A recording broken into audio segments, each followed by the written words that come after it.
Chapter 5:14. Minister Qin slowly walked out of the Hall of Diligent Government. A middle-aged man followed half a step behind him. Only 10. Isn't that too few? Chen Chong said with a frown. This time, he represented the Qin family and a few other families. Regarding the matter of the Academy's enrollment, Supervisor Li Yi could do whatever he wanted, but His Majesty had to give them an explanation. The extra 10 places were an explanation. All the officials and nobles in the court add up to only 34 people. 10 is not a small number. Minister Qin shook his head and asked, "How is His Highness these days?" "I just saw him yesterday," Chen Chong said. "His Highness's body is recovering well, and his personality seems to have changed a lot. According to the 2 eunuchs, His Highness has spent most of his time reading. When he learned about the matter of the Academy, he did not have much of a reaction. His Highness has finally grown up, but it's still a bit too late." Qin Xiang sighed and said in his heart. The expression on his face was somewhat gratified, but it was more of a pity. He had never thought that the King of Shu would be a wise ruler, but he did not expect him to be so useless. Now that the Qin family was tied to the King of Shu, even he was powerless to change anything. But during this period of time, the direction of the court had begun to change. His Majesty seemed to have no intention of making the King of Shu the heir apparent. The family of generals had always been the emperor's most loyal supporters. Now, even many of the court officials who were originally inclined to the King of Shu had left them. Sometimes, he also wondered when the King of Shu had gradually fallen from having the upper hand to this state. Suddenly, as if sensing something, Minister Qin raised his head and saw a young man being led by 2 eunuchs toward the Hall of Diligent Government. Seeing that figure, Chen Chong's expression darkened, and a fierce light quickly appeared in his eyes. In the Hall of Diligent Government, Emperor Jing casually threw a memorial to the side and asked, "It will be August soon. If I remember correctly, Emingsu should be 18, right?" Changde stood behind him and replied, "Yes, it has been 18 years. These people are even more anxious than I am."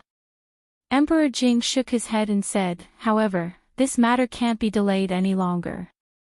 Let me ask Emingsu first. An unmarried princess at the age of 18 would become a joke to the world. How could a dignified princess of a country not be able to get married? What has Emingsu been doing these 2 days?"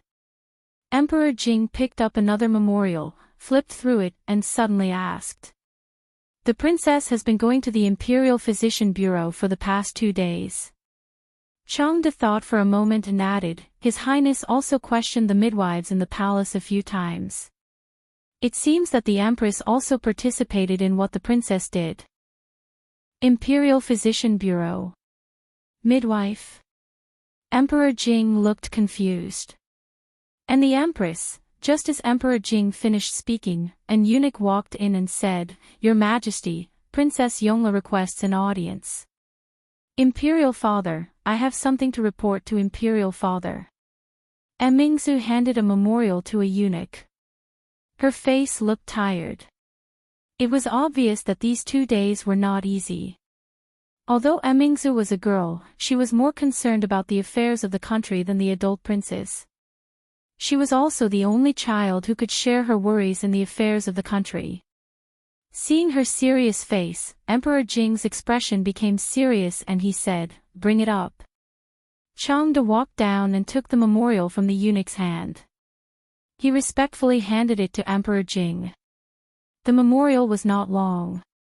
Emperor Jing quickly finished reading it. He closed the memorial and took a deep breath. He stood up and looked at Emingsu. He asked, "Is this true? The imperial physician is waiting outside the hall."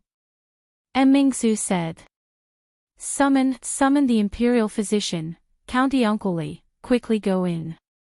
Don't let His Majesty wait." A eunuch looked at Li Yi and said with a bitter smile, "What's the hurry? Didn't you see that the imperial physician has just been summoned? His Majesty is busy now. Don't you know?" Li Yi waved his hand at him and walked to the corner of the corridor. He looked at the figure with her hands crossed in front of her chest and her back facing him. He said, "Why, are you still angry? I don't want to hear it." Tortoise chanting scriptures. Princess Shining covered her ears and shook her head like a rattle. Who taught her this? Li Yi's expression was a little depressed. It was hard to provoke a lowly, but it was even harder to coax her. I don't like you anymore. You should go. I don't want to see you again. The proud lowly finally put down her hand and said while wiping her tears. Seeing that there were still tears in her eyes, Li Yi felt a little guilty in his heart. She was just an 11-year-old child. What did an 11-year-old child know? She might just be gluttonous and playful. She might have developed a trace of dependence on him, who could take her to do these things. This was just a little girl's fantasy. Wouldn't it be too cruel to let her dream be shattered like this? How about I take you to go shopping today? Li Yi asked tentatively. The proud lowly was unmoved. Go to see a play. Legend of the White Snake, Journey to the West, The Cowherd and the Weaver Girl. Princess Shining twisted her body and turned her head to look at him with a pair of red and swollen eyes. She said, "You have to apologize to me." Finally, she spoke. Li Yi felt relieved and said, "I'm sorry. It's all my fault." Then he was a little depressed. What was wrong with him? Pa. The proud lowly slapped the wall and looked at him. With a fierce face, she said, "Do you think a simple sorry is enough?" Li Yi looked at her in a daze. Could it be that all women, regardless of age or age, learned this trick without a teacher? He squatted down and said, "Then tell me, what do you want?" "I want Tonghulu, I want Shi Lang, I want chocolate, I want ice cream, I want white rabbit." The proud lowly counted with her fingers and said, "Oh right, I want Barbie dolls too." Li Yi looked at her teary eyes and tried hard to recall something. He couldn't help but doubt his life. He was actually tricked by an 11-year-old girl. "Your Majesty, Her Royal Highness is not wrong at all. In our Jing Kingdom, women giving birth is like walking through the gates of hell. Therefore, 3 out of 10 women die. The younger they are, the more dangerous it is. It is said in the canon of internal medicine that when a woman is 14 years old, her conception meridian will be unblocked and her Taichung meridian will flourish. That means that after a woman is 14 years old, she will have the ability to give birth. However, if she breaks her yin too early, it will hurt her blood. The best age for giving birth has to be delayed." The explanation of the imperial physician, Lu Jimin, was very thorough. However, the number on the memorial in Emperor Jing's hand was even more shocking. When a woman gave birth at the age of cardamom, there was a 40% chance that she would die. If it was delayed for a few years, it would be reduced to less than 10%. Thinking of so many innocent women dying every year in the imperial court, Emperor Jing looked at Lu Jimin and said angrily, "Since you know this, why didn't you report it earlier? What is the imperial physician doing?" The imperial physician, Lu Jimin, hurriedly bowed and said, "Your Majesty, if Her Royal Highness had not come to the imperial physician's office to investigate, I would not have realized this. I have failed in my duty. Please punish me." At this time, he could only say this. It was rare for a woman to die because of dystocia when she was in her prime. However, for various reasons, the country was always developing the population. How could they let a woman wait until she was 20 years old to get married? If he justified this, wouldn't it mean that the culprit of all this was His Majesty? 40%, 40%. Emperor Jing murmured a few words and shook his head. He said, "It's too high. Can't the imperial physician's office think of a way to reduce the casualties during childbirth? Delaying a woman's marriage age involved too many things. It was not just a matter of an imperial edict." In contrast, Emperor Jing hoped to solve this matter from other aspects. Lu Jimin thought for a moment and said, "Can you allow me to consult County Uncle Li about this matter?" Only then did Emperor Jing remember something. He waved to a servant at the entrance of the hall and asked, "Where is Li Yi? Why hasn't he arrived yet?"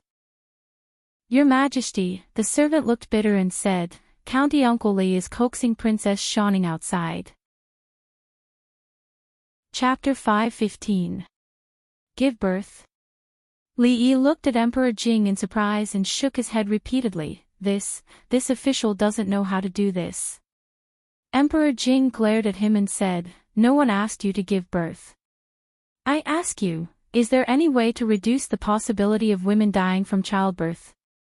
Li Yi thought for a moment and said, "A woman's pelvis is fully developed after the age of 20.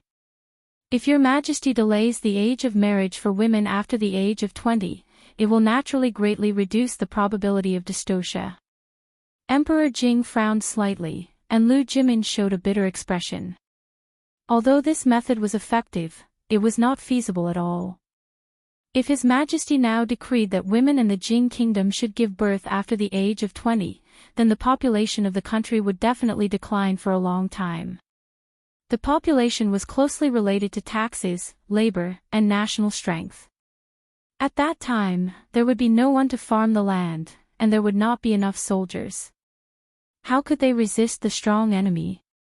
A trace of disappointment appeared on Emperor Jing's face. The population was closely related to the strength of the country.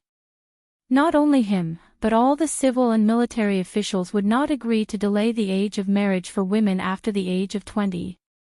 This would shake the foundation of the country. He looked at the young face and finally realized that Li Yi was only 20 years old. Even though Li Yi had solved his worries many times, he was not omnipotent and did not even know about women's childbirth. Is there really no other way? Emperor Jing sighed. It was impossible to delay the age of marriage for women until the age of 20, but it was not impossible to delay it for a few years, although there would be some resistance. Since he already knew about this, he could not sit back and do nothing. Of course, there is. Li Yi thought to himself, in ancient times, it's difficult to give birth at a young age is one of the main reasons. However, there are other factors as well.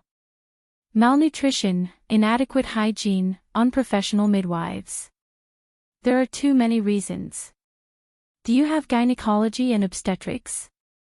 Do you know what obstetrics and nursing is? Do you know what midwifery is? Do you know the 200 nutritional recipes for pregnant women? You don't even know these. If this was in the future, the pregnant woman's family could kill a midwife with one punch if they dared to ask whether to save the mother or the child. Just now, he sighed in vain. Emperor Jing covered his chest, and his breathing was slightly rapid. How long had it been since he had this impulse to hit someone? Speak. He squeezed the word through his teeth. Pay attention to hygiene, pay attention to disinfection, avoid puerperal fever and umbilical cord infection. Focus on training midwives and ensure that they are certified. Crack down on illegal midwives. Set up a medical school outside the Imperial Physician's office and set up a gynecology and obstetrics department for in-depth study of obstetrics knowledge. Imperial Physician Lu Jimin secretly noted down Li Yi's words. He already knew what disinfection was. It was also used when stitching wounds. As for training midwives, was there anyone who knew how to give birth better than them? Lu Jimin turned his head and looked at County Uncle Li, who was still talking. Yes, there is. When Lord Li said that he didn't know how to give birth, he was probably just being humble. This was also in line with Lord Li's low-key temperament. As for setting up a medical school and gynecology department outside of the Imperial Physician's Bureau, no one in the Imperial Physician's Bureau seemed to know about this. However, Lu Jimin looked at Li Xianbo again. This isn't a problem either. Jing Di's mood had calmed down, but he looked a little absent-minded.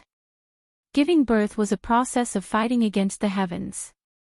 There were examples of concubines in the palace dying because of difficult childbirth. Even 20 years ago, the empress almost died because of this.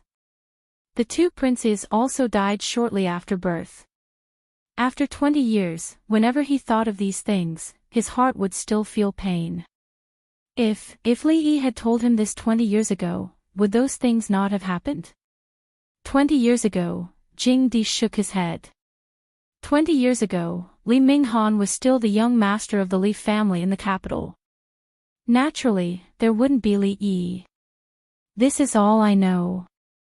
Li Yi looked at Her Royal Highness and secretly gave her a look. He could only help her this much. Mingzu immediately stepped forward and said, "Father, although this matter is serious, there are still many women in the world who are kept in the dark. I want to hold a banquet in the palace and invite the unmarried ladies in the capital.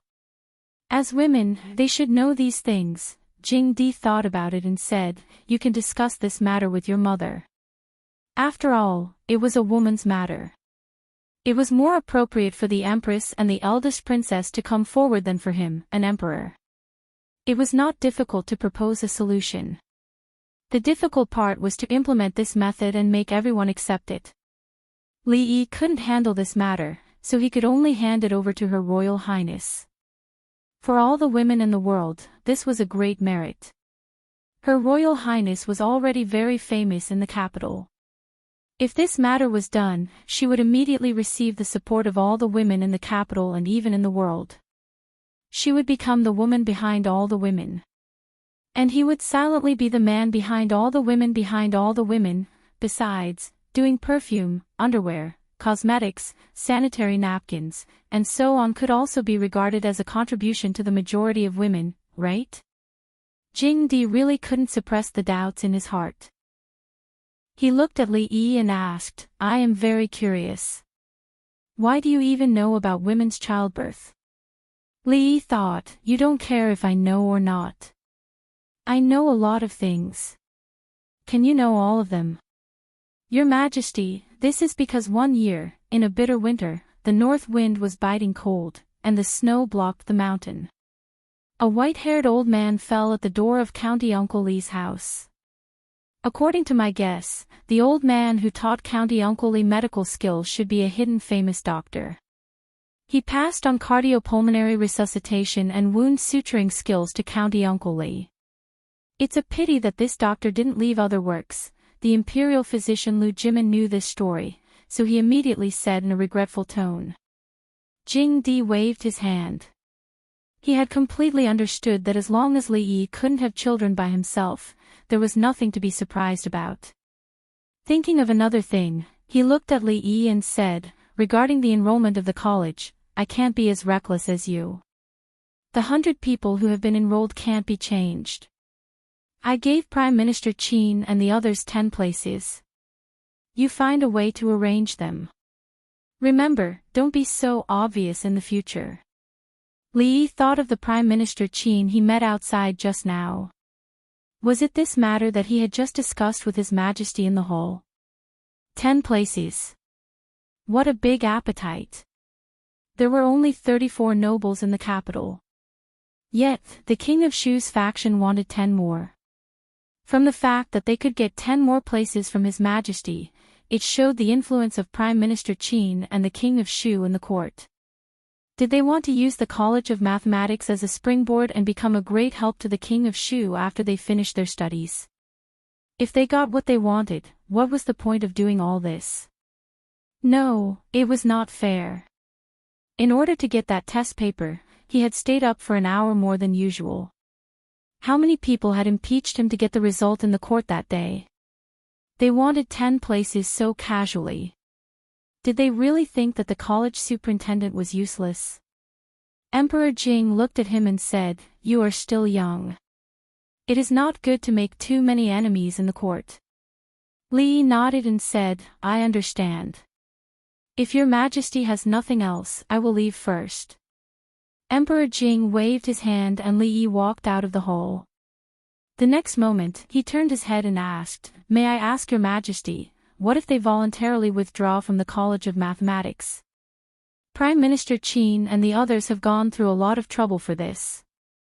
How could they voluntarily leave?" Emperor Jing looked at him and said, "If they voluntarily leave, no one can say anything. I will leave. Since that was the case, Li nodded and turned to leave. Strange, he did not put forward any conditions to me. This is not like him. Emperor Jing murmured doubtfully. Then he shook his head and said, after this incident, he has become a lot calmer.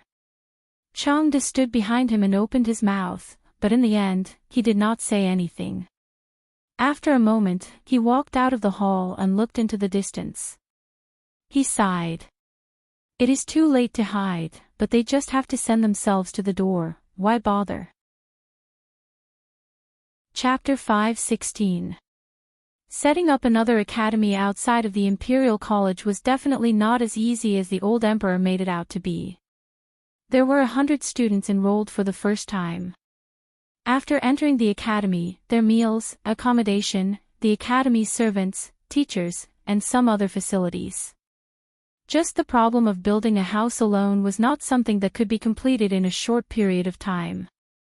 Therefore, Li had enough time to prepare, even though he did not need to. He could start from the first grade of primary school and copy a certain edition of the mathematics textbook all the way until he graduated from high school.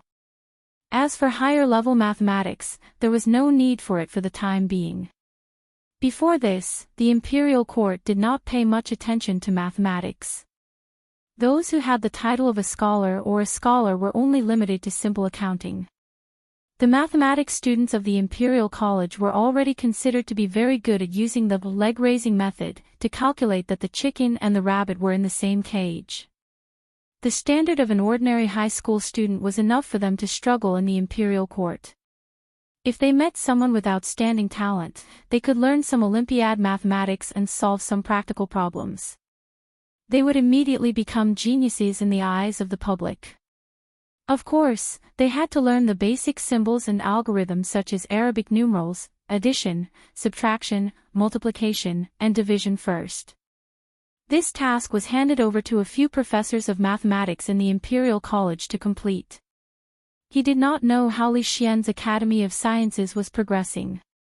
He only knew that other than a few master craftsmen from the Ministry of Works who were forcibly transferred there, some skilled craftsmen among the people were also attracted by the small advertisements on the city walls. For the sake of the high salary, they joined Li Xian's pirate ship. Technology was the #1 productive force, and silver was the driving force behind the development of technology. After tasting the sweetness a few times, Li Xian never used other methods to solve problems that could be solved with silver. Over the past few days, Mississippi Lu was getting busier. With her current identity and status, she rarely went up to compete with others. However, the female army of the Lu Alliance received a lot of training from her. In a few months, Yang Liuqing's abilities improved by leaps and bounds, and he rose to the middle of the heaven ranking list at an unbelievable speed. There were many new people appearing on the chivalry ranking list. Gradually, there were sex-forming groups to increase the ranking.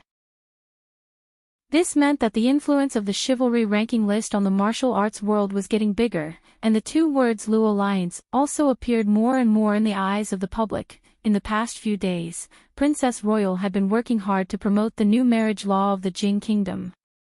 First, she started from the families of the nobles and officials. Whether they were unmarried girls or married girls, they were all inspired by her and the Queen. From the top to the bottom, they began to spread the news. After all, those numbers were real. From the woman's point of view, it could only be described as shocking. Those who had given birth before knew how terrifying the process was. Those who had not given birth before were so scared that they did not dare to give birth. Even Rui was invited to the palace twice. When she came back and talked to Li Yi about this matter, she was obviously not in a good mood. Women are really fighting against the heavens when they give birth. After mother gave birth to Rui, her health deteriorated day by day. Not long after, she left us. Rui sat by the bed and looked slightly disappointed. She said, "I heard that there is already a highly skilled doctor who has provided a method to greatly reduce the damage that women suffer during childbirth. Although I don't know which highly skilled doctor it is, from today onwards, all women must remember his kindness. Li put his arm around her shoulder and said, who else could it be? Of course, it's your handsome, knowledgeable, and proficient husband. It's just medical skills, it's nothing. Husband is joking again. Rui leaned on his shoulder and said with a smile. How dare you doubt your husband? Li whispered in her ear. Rui's body involuntarily shrank back. She blushed and said, yes, it's my fault. Husband is handsome, knowledgeable, and proficient in all kinds of skills. It's just medical skills, it's nothing. Li was very satisfied with her performance. So what if she was a grandmaster? Grandmasters were also ticklish. What Rui was most afraid of was him whispering into her ear. After mastering this trick, she could defeat a grandmaster with a raise of her hand and look down on the martial world. Husband. She suddenly opened her mouth, and her voice was as soft as a mosquito. So, it's best for me to give birth in 2 years. Li was still curious about why she suddenly became shy. He heard her words and said, yes, we can wait for 2 years. But now, we can familiarize ourselves with the process. Husband, it's still daytime, so what if it's daytime? The law of the Jing Kingdom doesn't stipulate that we can't give birth during the day. Husband, someone is coming, you still want to lie to me. Rui will only come back at night. Xiao Huan just went to the street with them. Who else can come here? Husband, someone is really coming. There was a knock on the door. Li walked over in embarrassment and anger. He opened the door and saw a figure standing there. The Princess Royal was busy these days and had no time to come out. He didn't know what magic potion the proud Lolita had fed Emperor Jing, but he actually allowed her to stay outside the palace for a short time. Of course, the premise was that she had to be with Yongning, which meant that she had to stay here. Li would rather not have this premise. What now? Li looked at the proud Lolita helplessly. Since she came, he didn't even have time to go to the toilet. Wasn't she playing with Yongning in the room just now? Why did she come out again? The proud Lolita's face was pale, and her voice was trembling. She looked at Li and said, You come with me. Seeing her like this, Li was shocked. What was going on? What could have scared her to this extent? Could it be that someone was bullying her? Impossible. She was the only one who could bully others here. Who could bully her? The proud Lolita pulled Li Yi's sleeve and took him to her room. She closed the door and turned around. She couldn't control herself anymore and burst into tears. I'm going to die. The proud Lolita cried very sadly. She was heartbroken and her face was full of tears. Li Yi was really worried that a few old men in gray clothes would break the door and punish him on the spot as a criminal who molested the princess. What happened? Don't cry. Tell me slowly. Li Yi squatted down and wiped away her tears. The proud Lolita sobbed for a while and choked. I'm bleeding there. Am I going to die? I haven't eaten ice cream yet. I haven't eaten cake yet. I haven't married you yet. Stop, she was still thinking about eating at a time like this. Li Yi looked at her and asked doubtfully, where is it bleeding? Did you fall on the slide? Let me see, where did you fall? The proud Lolita's pale face suddenly flushed. She pointed at her skirt and said, There. Li Yi's gaze followed the direction she pointed. After a moment of shock, he only felt his vision go black and fell backward. She almost scared me to death. It was just the first time a girl met a relative in her life. She was about to turn from a little girl to a big girl. Rui, you, come in for a moment. A moment later, Li Yi opened the door and helplessly waved at Rui, who was standing in the yard. The proud Lolita hid behind him. The red clouds on her pretty face burned all the way to her ears. Chapter 5:17. It was not surprising that girls in this era lacked certain aspects of education. In fact, even after thousands of years, this aspect was still a taboo for children that could not be easily touched. Li Yi just told the proud Lolita that this was something that a girl must experience in her life and would not die. He didn't tell her more details.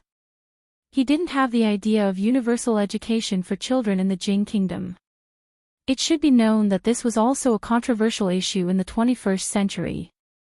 Universal sex education here, unless you plan to be the enemy of the whole world.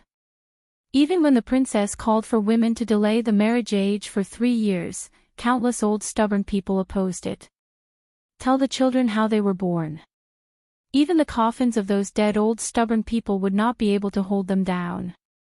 However, after such a thing happened, the proud Lolita had to go back to the palace, which made Li Yi feel relieved. Finally, he could get rid of this little witch and have a few days of peace, so he had time to pay attention to some other things. Miss Zheng's underwear seemed to have made a lot of progress, but unfortunately, she didn't let him see it. She didn't let him see it when she was wearing it or when she was taking it off. Li Yi went to her room twice, but he didn't even enter her door. He didn't know what sin he had committed in his previous life to meet such an employee who was even more arrogant than the boss.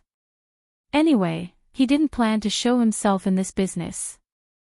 If the matter of a dignified county uncle selling women's underwear was spread out, he wouldn't be able to stay in the capital in the future.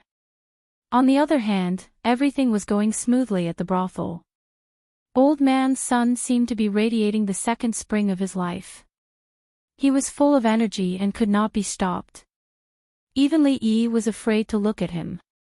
If something happened to him due to exhaustion, who would develop the brothel? Wan Ruoqing was now recuperating, which was forced by Li Yi. Xiao Zhu's task every day was to watch her and not let her stay in the brothel for more than an hour.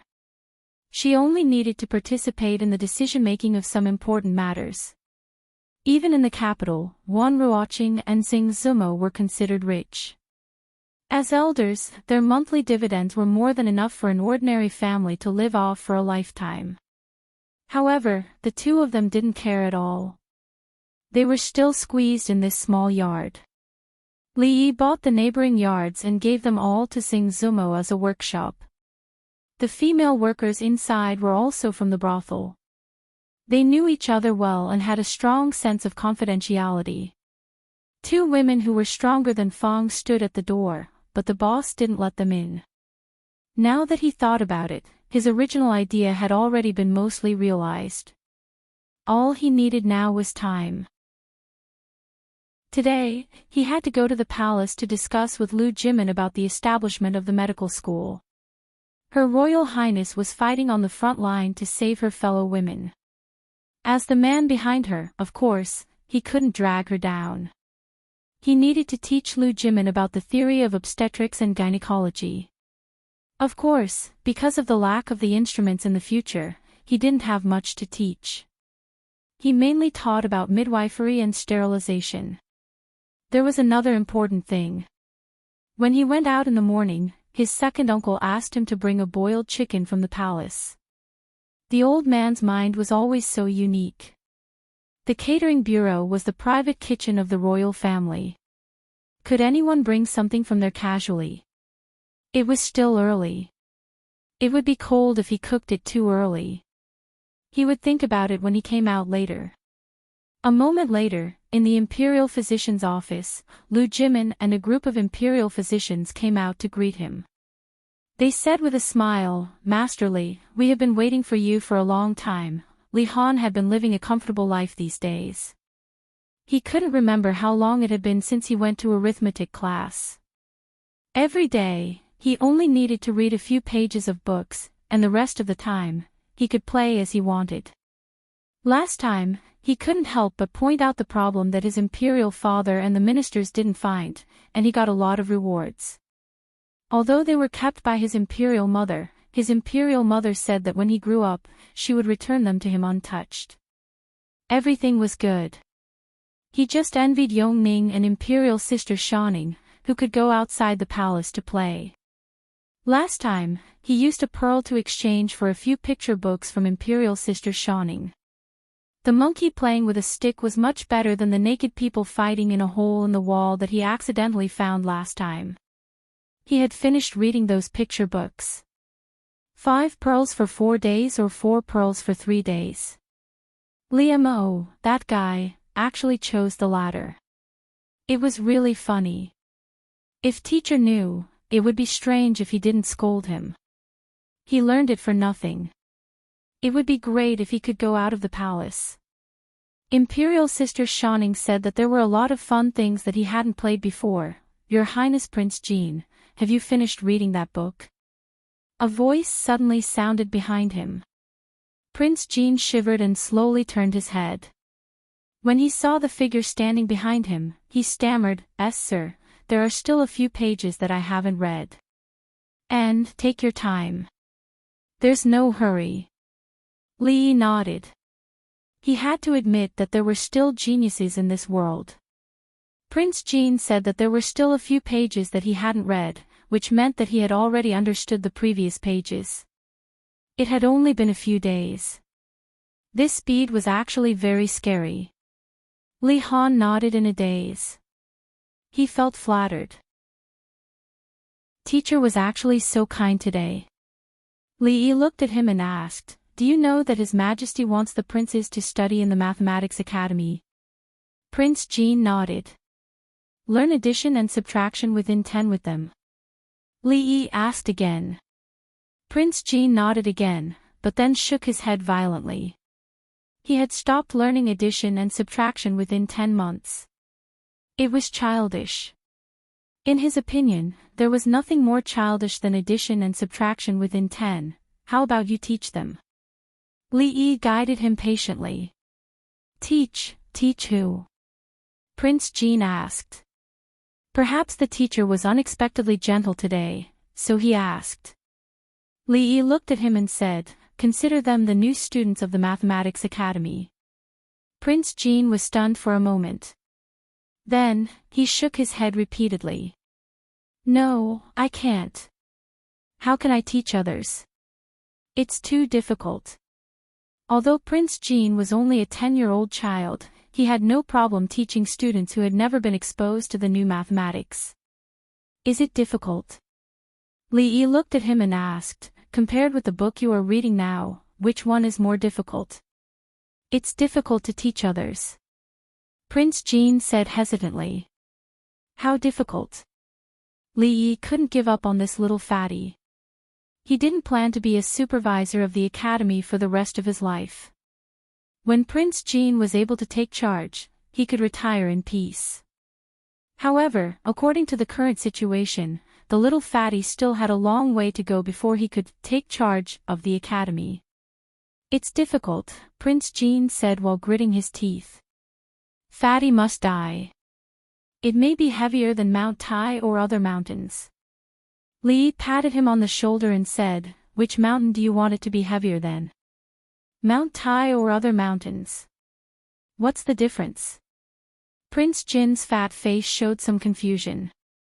"Mount Tai is the head of the 5 mountains. It's heavier than other mountains." Li Yi looked at him and said, "There are valuable deaths and useless deaths. Besides, I'm not asking you to die. Think about it. If you become a teacher, you will be the superintendent of the Mathematics Academy, and you will decide how many little red flowers you will get. If anyone disobeys you, you will beat him with a board. If you don't like someone, you will give him a hard time. If I don't like someone, I will give him a hard time." Prince Jin's eyes lit up. "You are the superintendent of the Mathematics Academy. Everything is up to you. You can give people a hard time, even if they are teachers of the Mathematics Academy." Li Yi nodded. Prince Jean looked up at Li Yi with a strange light flashing in his eyes. "Okay." Chapter 5:18. You are worth teaching. Li Yi was very satisfied with the little fatty's performance. He patted him on the head and said, "Today, I will have the textbooks you will be teaching sent to the palace. You should familiarize yourself with the content in the next few days and think about how to teach them. Monarch Jean raised his head and asked expectantly, "Can I really be the superintendent? You are a prince and a teacher of the School of Mathematics. As long as your mathematics skills are much better than others, who would dare to object to you being the superintendent?" Li Yi felt like a big bad wolf now. However, the name of superintendent did not sound good. It sounded like a eunuch in charge of the School of Mathematics. It was inauspicious. The mention of the word always reminded him of Changda's old face. Next time, he suggested to the old emperor that he should change the title of superintendent to dean. Superintendent. Monarch Jean nodded fiercely. "I will." Li Yi suddenly sniffed and asked, "What's that smell?" Monarch Jean was startled. Then, he waved the food box in his hand and said, "I just got the poached chicken from the dining hall. I haven't had time to eat it yet." Poached chicken. Li Yi looked at the food box in Li Han's hand and murmured, "You are so fat at such a young age. How will you look in the future?" As a teacher, he not only had to care about his students' studies, but he also had to care about their lives and health. Li Yi touched Monarch Jin's head and said, "In the future, you should exercise more and eat more fruits and less meat. Only with a strong body will you have the strength to learn more advanced mathematics." Monarch Jin looked at the teacher's back as he walked away. His hands were empty. The poached chicken that he pretended to be in the food box had flown away. He swallowed his saliva, and his face showed confusion again. "Didn't I say that it's better to be heavier?" In the political hall, Emperor Jing was expressionless. All the officials were silent. The Princess Royal Highness frowned, and a white-haired old man in front of the hall was spitting. "Ridiculous, this is ridiculous." The old man's face was filled with anger. He waved his sleeve and said, "Obey your father at home, obey your husband when married, obey your son when your husband is dead, these are the three. Marriage is an important matter, how can it be treated as a child's play? A girl not getting married at the age of 16 is an evil act that will shake the foundation of the country. Your Majesty, please reconsider." Emperor Jing remained silent, and the officials did not speak either. The entire court had clearly become the old man's one-man show. All the officials and generals in the court looked at each other, then at the old man who was still talking, and continued to remain silent. The Empress and Her Royal Highness the eldest princess asked for permission for the women to delay the age of marriage until after the age of 16. They also urged the Imperial Physician Bureau to do many things to reduce the possibility of a woman dying from a difficult birth. This matter had already spread throughout the entire capital. From the noble ladies to the common women, there was no one who was not grateful. Her Royal Highness the eldest princess had an unparalleled reputation among the women of the capital. Even they shuddered when they saw the statistics. Women giving birth was the gate of death. This was a well-known fact. However, no one had thought that the crux of the matter was the age of childbirth. The population was important, but this matter involved the Empress and the eldest princess. Even the Emperor seemed to have a tacit attitude. Other than those highly respected scholars, who dared to say anything? Besides, who didn't have a girl in their family? One wrong word, and the women in the family would probably rebel. Shaking the foundation of the country. Isn't great scholar Han being too alarmist? Mingsu looked at the old man and said in a cold voice, "When a woman gets married at the age of 13, 3 or 4 out of 10 will die from a difficult birth. If it is delayed by 3 years, it will be reduced to less than 10%. If it is supplemented by the scientific midwifery methods of the Imperial Physician Bureau, it will be even lower. If this is carried out, how many less women will there be in the world?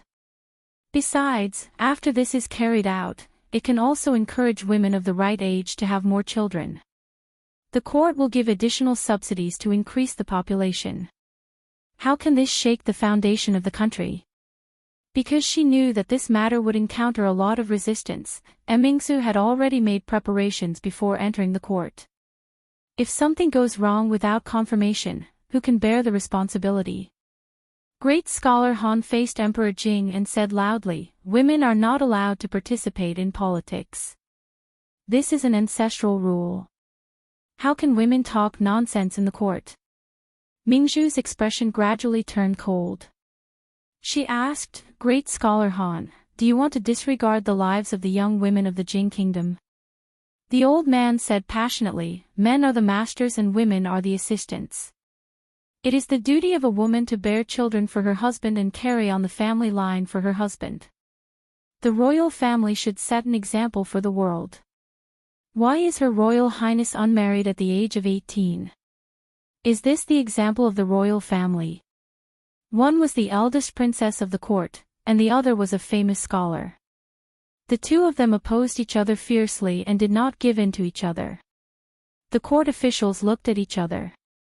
Although the princess was a woman, she did not lose to a man in terms of toughness. Great scholar Han was also famous for being stubborn. He had repeatedly obstructed the emperor's new policies. Even the two prime ministers lowered their heads and did not speak. There was no one else who dared to reprimand the royal family in the court like this except for him. "Are you saying that I, a woman, was born to be a tool to carry on the family line, and a woman's life is not important?" Mingzhu's eyes flashed coldly as she looked at the old man and asked. The old man said righteously, "For the sake of the country, what's wrong with making some sacrifices? Old thing, say one more word."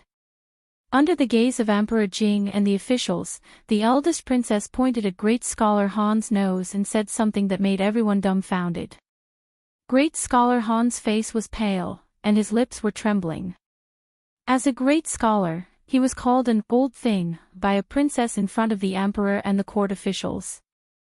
Among the great scholars of the Jing kingdom, besides him, who else had such treatment?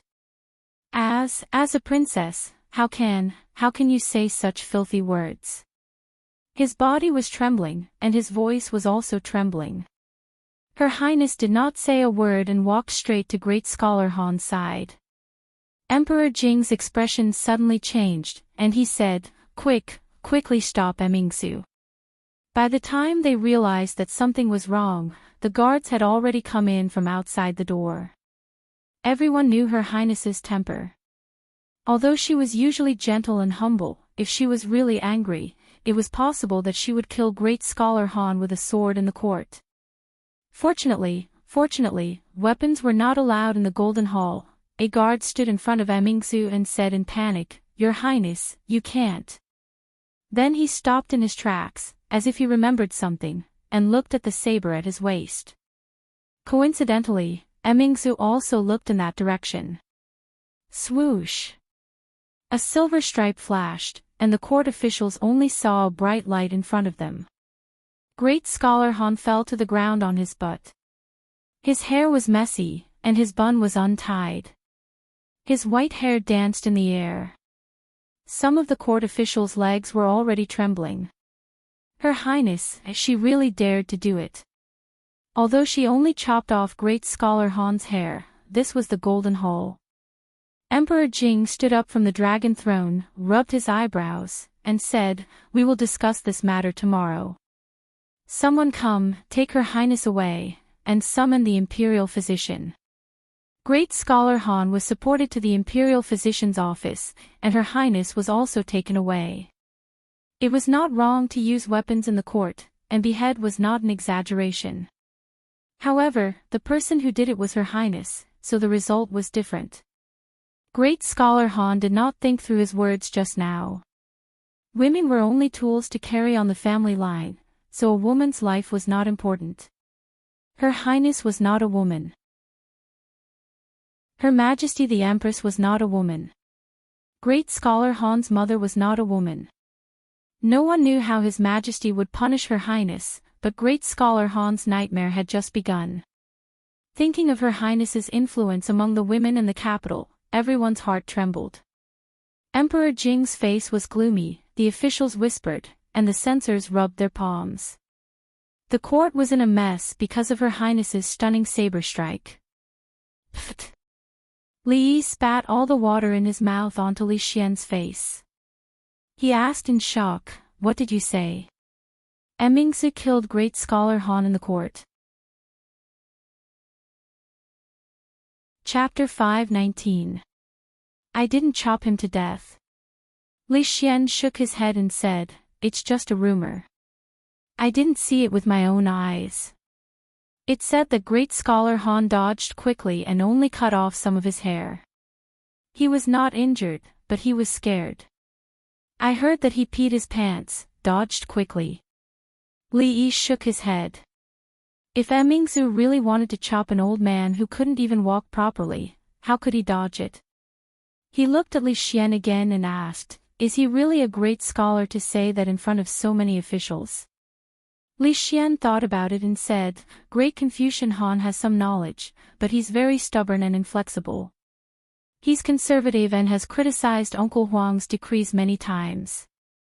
Although it was proven that he was wrong in the end, this bad habit of his never changed. But this time, he obviously chose the wrong person. You don't know that when King of Shu and several princes were young, they secretly cut off a strand of Mingzhu's hair. She broke 2 of King of Shu's ribs in front of concubine Chui. None of those princes were left behind. They still avoid her when they see her." Li Yi shook his head. Even an old man had to be smart. It was normal for women to have a low social status in this society, but not everything could be said. In order to control her marriage, Her Royal Highness had just awakened her feminist consciousness. She would kill anyone who stood in her way. The old man actually dared to mention why she was not married in the court. Wasn't he tired of living? It seemed that the level of the great scholar in the Jing kingdom was really uneven. It was not that one could be called a great scholar after reading more books and being a little older. They should really set up an assessment system for the great scholar. Those who were unqualified would have their licenses revoked, those who didn't have a license would have been arrested, and those who had a license would have their licenses revoked again. Where's the princess? She hasn't been arrested and sent to the Supreme Court, has she? Li Yi turned to ask Li Xian. The social impact of attacking a great scholar in the Golden Palace in front of the emperor and all the civil and military officials was too serious. It was much more serious than the last time he beat King of Shu. Li Xian shook his head and said, "No, Uncle Huang grounded her in the Morning Dew Hall." Li Yi was stunned. Wasn't the Morning Dew Hall Mingzhu's bedroom? What was the difference between this and no punishment? Is there no objection from the imperial court? Yes, the imperial court is about to fall into chaos. Li Xian said helplessly, the eldest princess of a country injured someone in the Golden Palace. The imperial censors are going crazy. The memorials to impeach her are like snowflakes. So be it. Li Yi used his own experience to understand that the so-called impeachment was just a quarrel between some unimportant people.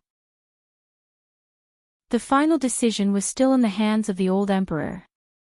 Great scholar Han had only peed, not died. What could the old emperor do to his daughter? I still have to think of something. Li Xian furrowed his brows and said, "Early this morning, the rumor that the princess killed a great scholar in the court spread in the marketplace. The people of Jingdo are all waiting to watch the show. If this continues, it will not be good for her. Once the rumor spreads, even Uncle Huang will not be able to blindly protect her." Rumor. Li Yi pursed his lips. The expression on his face was somewhat disdainful. For most of the people in Jingdo, today was still a very ordinary day. They woke up early and were busy. When they had time, they would go to the brothel to listen to the opera and songs. If they had the time, they would go to the brothel to relax. The girls in the jadeite courtyard were getting better and better at having fun. The way they dressed and the way they moved made one forget to go home.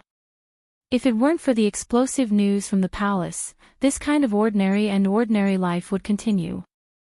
Her Highness the eldest princess attacked great scholar Han in court. Her Highness the eldest princess cut off great scholar Han's hair in the Golden Palace. Her Highness the eldest princess cut off great scholar Han's head in front of the emperor and all the officials in court. Her Highness the eldest princess killed great scholar Han in court this morning. News related to the royal family had always been the focus of the people's attention. When this news came out, the entire Jingdo immediately went into an uproar. It was impossible for ordinary people to come into contact with the affairs of the royal family and the royal family. Once the words princess, court, and murder were spread, it became #EldestPrincessMurder in court #. With its own repost topic, it instantly spread throughout Jingdo. This must be fake. Murder in court. How is that possible? That's right. How could the eldest princess murder someone? Her Highness defeated the people of the Qi kingdom last time. She has brought honor to our Jing kingdom. But how could the news from the palace be fake? I heard that the princess has been locked up. The censors are all frantically impeaching her. No, I still don't believe it. I have to go to the brothel and ask. The status of the eldest princess in the hearts of the people was higher than that of most of the princes. As the only woman among the three heroes of Jingdo, she had crushed the conspiracy of the people of the Qi kingdom and saved the face of the country. Her outstanding strength, beauty, and wisdom had attracted countless fans in Jingdo. Although the news was explosive and the news of the eldest princess killing someone had spread like wildfire, the people in Jingdo were generally of a higher quality. They would have their own judgment when they encountered something, let alone such a thing that sounded like a fantasy story. For them, how to distinguish between rumors and facts, they only needed to go to the brothel and listen. We don't produce rumors, we're just the transporters of facts. This was the principle of some of the brothels in the capital. Compared to the black brothels that talked nonsense and used rumors and sex to attract people, those brothels were simply a clean stream. Because they never believed in rumors and didn't spread rumors, the storytellers often criticized the evils of the times with reason and evidence. Gradually, they gained the trust of the people in the capital. Not long after, someone came out of the brothel with a look of realization on his face. So that's how it is. Great scholar Han didn't die. He just wet his pants out of fear. Her Highness did use a knife, but if she was a woman, she probably couldn't help but hack that so-called great scholar to death, right? No matter what, it is taboo to use weapons in the court. Her Highness is in big trouble this time. Rumors were rumors after all. Some people came out of the brothel, and at the same time, some people learned the truth from other channels. Great scholar. How dare he say such things? Her Majesty the Empress is also a woman, and so is great scholar Han's mother. Does he have the guts to say such things in front of them? A tea seller on the street shook his head and said, "Damn it, Her Majesty the Divine Empress is also a woman. How dare that Han insult Her Majesty?" On the street, a young man in ragged clothes but with a sharp gaze cursed in a low voice. Why do I feel that he is right? What are women for if they don't bear children? In a butcher's shop, the butcher had just said one sentence when he felt a sharp pain in his waist. He was kicked out of the shop. The ground shook a few times, and the mountain-like woman walked out of the shop with a furious expression. You heartless person. So this old lady was born to bear children for you. The butcher's expression changed a few times, and he hurriedly explained, no. Listen to my explanation. I won't listen.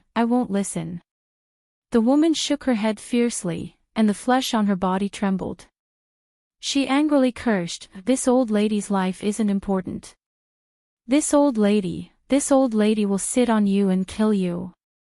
The ground shook again, and the surrounding men suddenly found it difficult to breathe. Their lips were dry, and their faces turned pale. Chapter 520. Tell me, how could Her Royal Highness kill people? Is she still a woman? The hunchbacked old woman walked along the wall with a basket in her hand. She shook her head and sighed. She had just heard the news when she was buying groceries. She heard that people's heads were chopped off and rolled a few feet away. Even Qin Xiang's face was covered in blood. It was scary just thinking about it.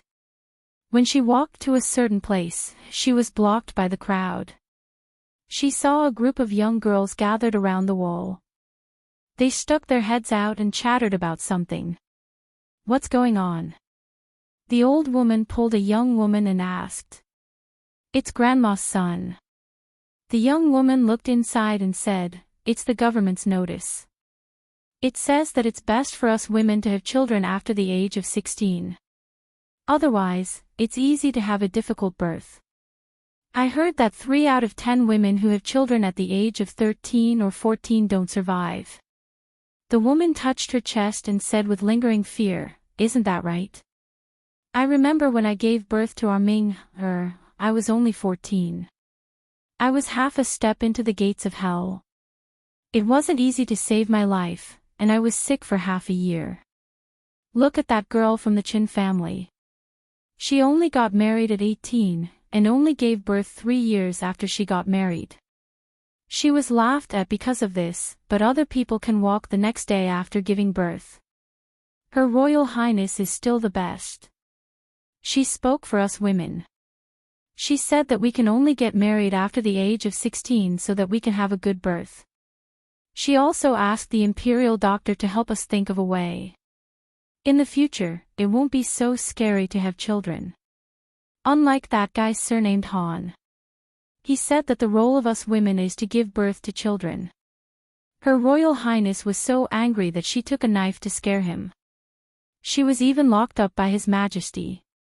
Tell me, why is there no reason for us women in this world? She wanted to say something more, but was pulled by the people next to her. A woman came over and whispered, "Don't talk too much, Grandma's son. Grandma's son's 13-year-old daughter died a few days ago due to a difficult birth." Aw. The woman's expression changed and she didn't dare to speak anymore. The old woman stood there in a daze. The basket in her hand fell to the ground. After a moment, a cry suddenly came from the crowd.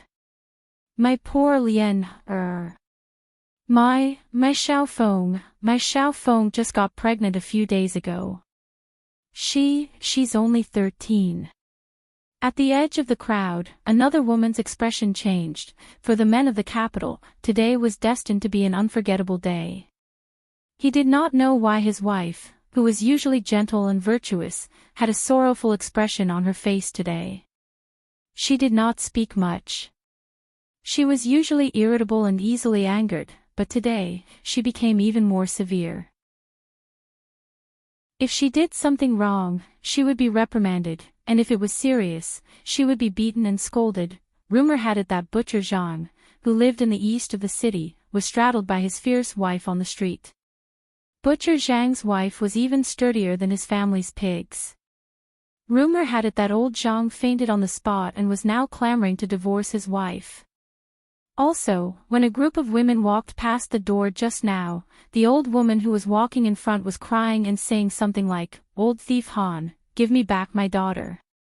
Those women were all panting with rage, and they didn't look like they were easy to deal with. What were they doing? Could it be that old thief Han had defiled this old woman's daughter, and she was going to go to his door to seek justice? This was really going to be a good show to watch. Thus, many people walked out of their homes and followed those women. In the indoor playground of the Li residence, Fong was bare-chested, and with one hand, he was rocking the improved rocking car. His face was not red, and he was not panting. The palace guard outside the door stared at him with his eyes wide open. He had tried that thing before, and it required 2 hands to swing it with great difficulty. It didn't take long before he couldn't stand it anymore. But this man, this arm strength, if he were to hit him with a punch, even a black bear would die. Fong had been rocking the rocking car with one hand for almost an hour. This was his daily homework. Even if the little girl wasn't here, he could casually throw a heavy object on the car, and he would be rocking it for several hours. At this moment, the expression on his face was somewhat gloomy. His wife, old Sue's wife, and a few others went to the streets to buy jewelry, and when they came back, it was as if they had changed into different people. The way they looked at him was a little strange. If he hadn't sneaked away early, he would have been chased out of the house by his wife with a broom in hand, just like old Sue. Could it be that she found out that I hid some money to buy bracelets for Little Red? Just as Fong was panicking, a few servant girls in the residence also gathered together and whispered. I heard that women can only have children after the age of 16. Is that true? A servant girl gossiped. Another servant girl curled her lips and said, nonsense. I have a distant cousin who got married at the age of 13 and gave birth a few months later.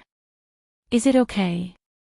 I heard that it's not good for women to have children too early, and it's easy for them to suffer from chronic diseases, a servant girl said.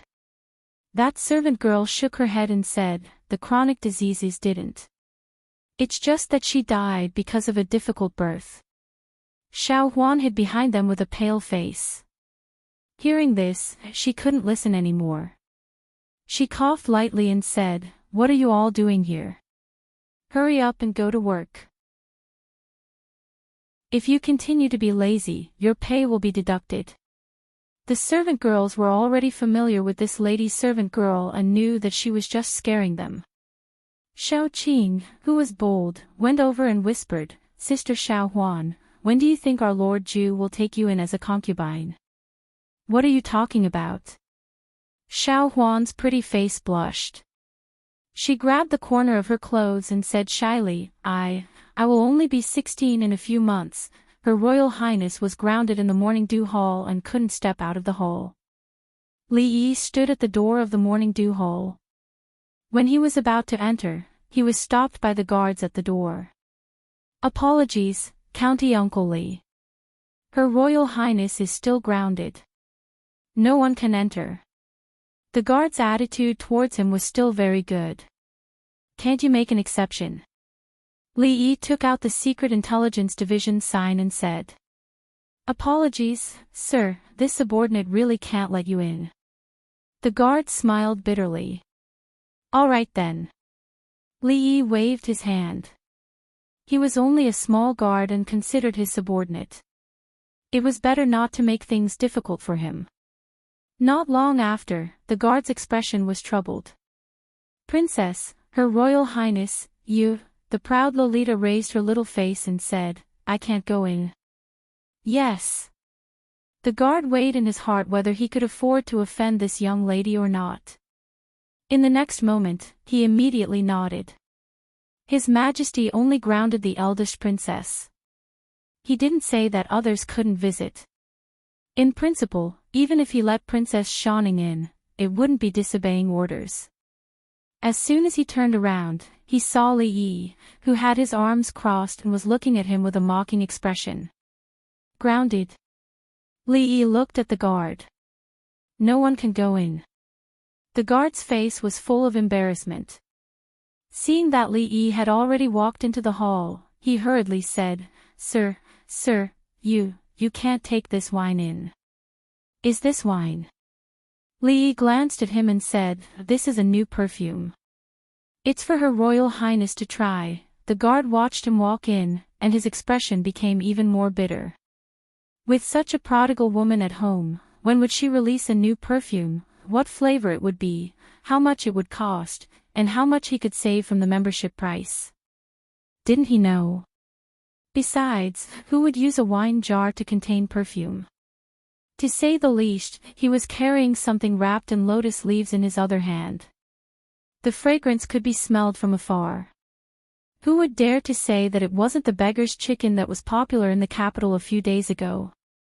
In the spacious courtyard of the rear hall of the Morning Dew Hall, Princess Royal Highness was dressed in a slim suit, which undoubtedly revealed her exquisite figure. Even Li Yi couldn't see the sword dance in her hand. Her movements were smooth and casual, and she didn't seem to be grounded at all. Seeing Li Yi come in, she put down her sword and walked straight over. She took the wine jar in his hand, opened it, and raised her head to drink it. It's not easy to take egg fried rice. Just make do with it. Li Yi tore off a chicken leg and handed it to her.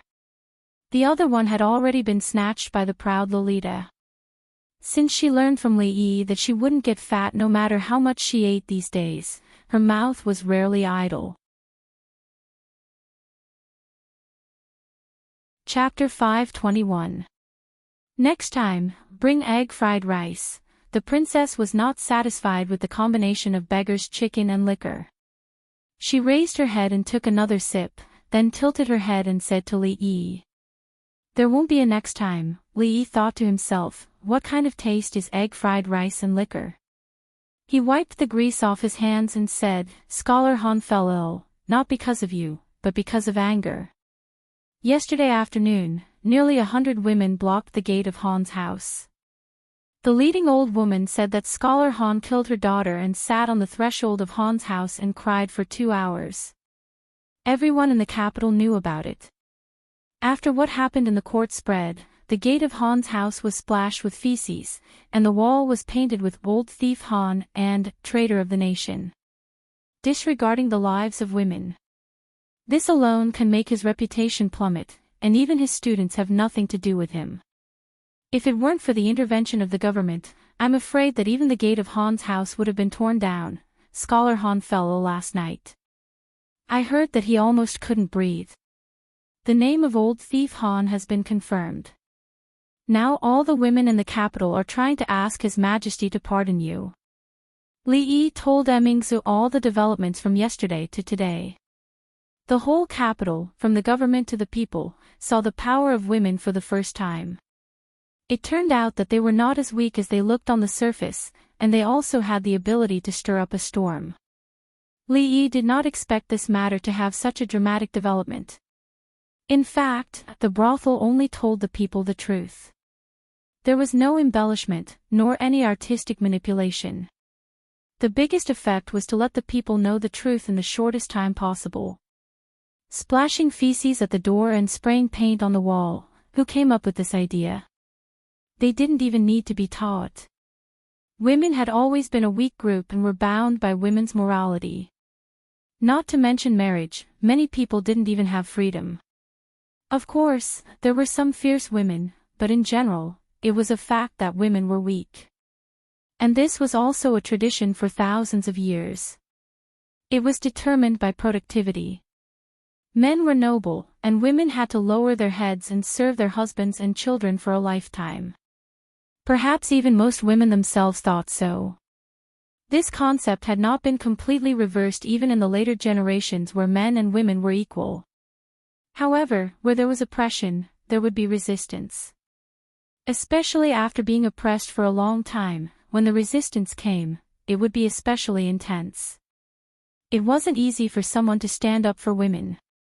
All the women had been hoping that the princess would really do something for them. After being stirred up by great scholar Han, everyone's anger erupted.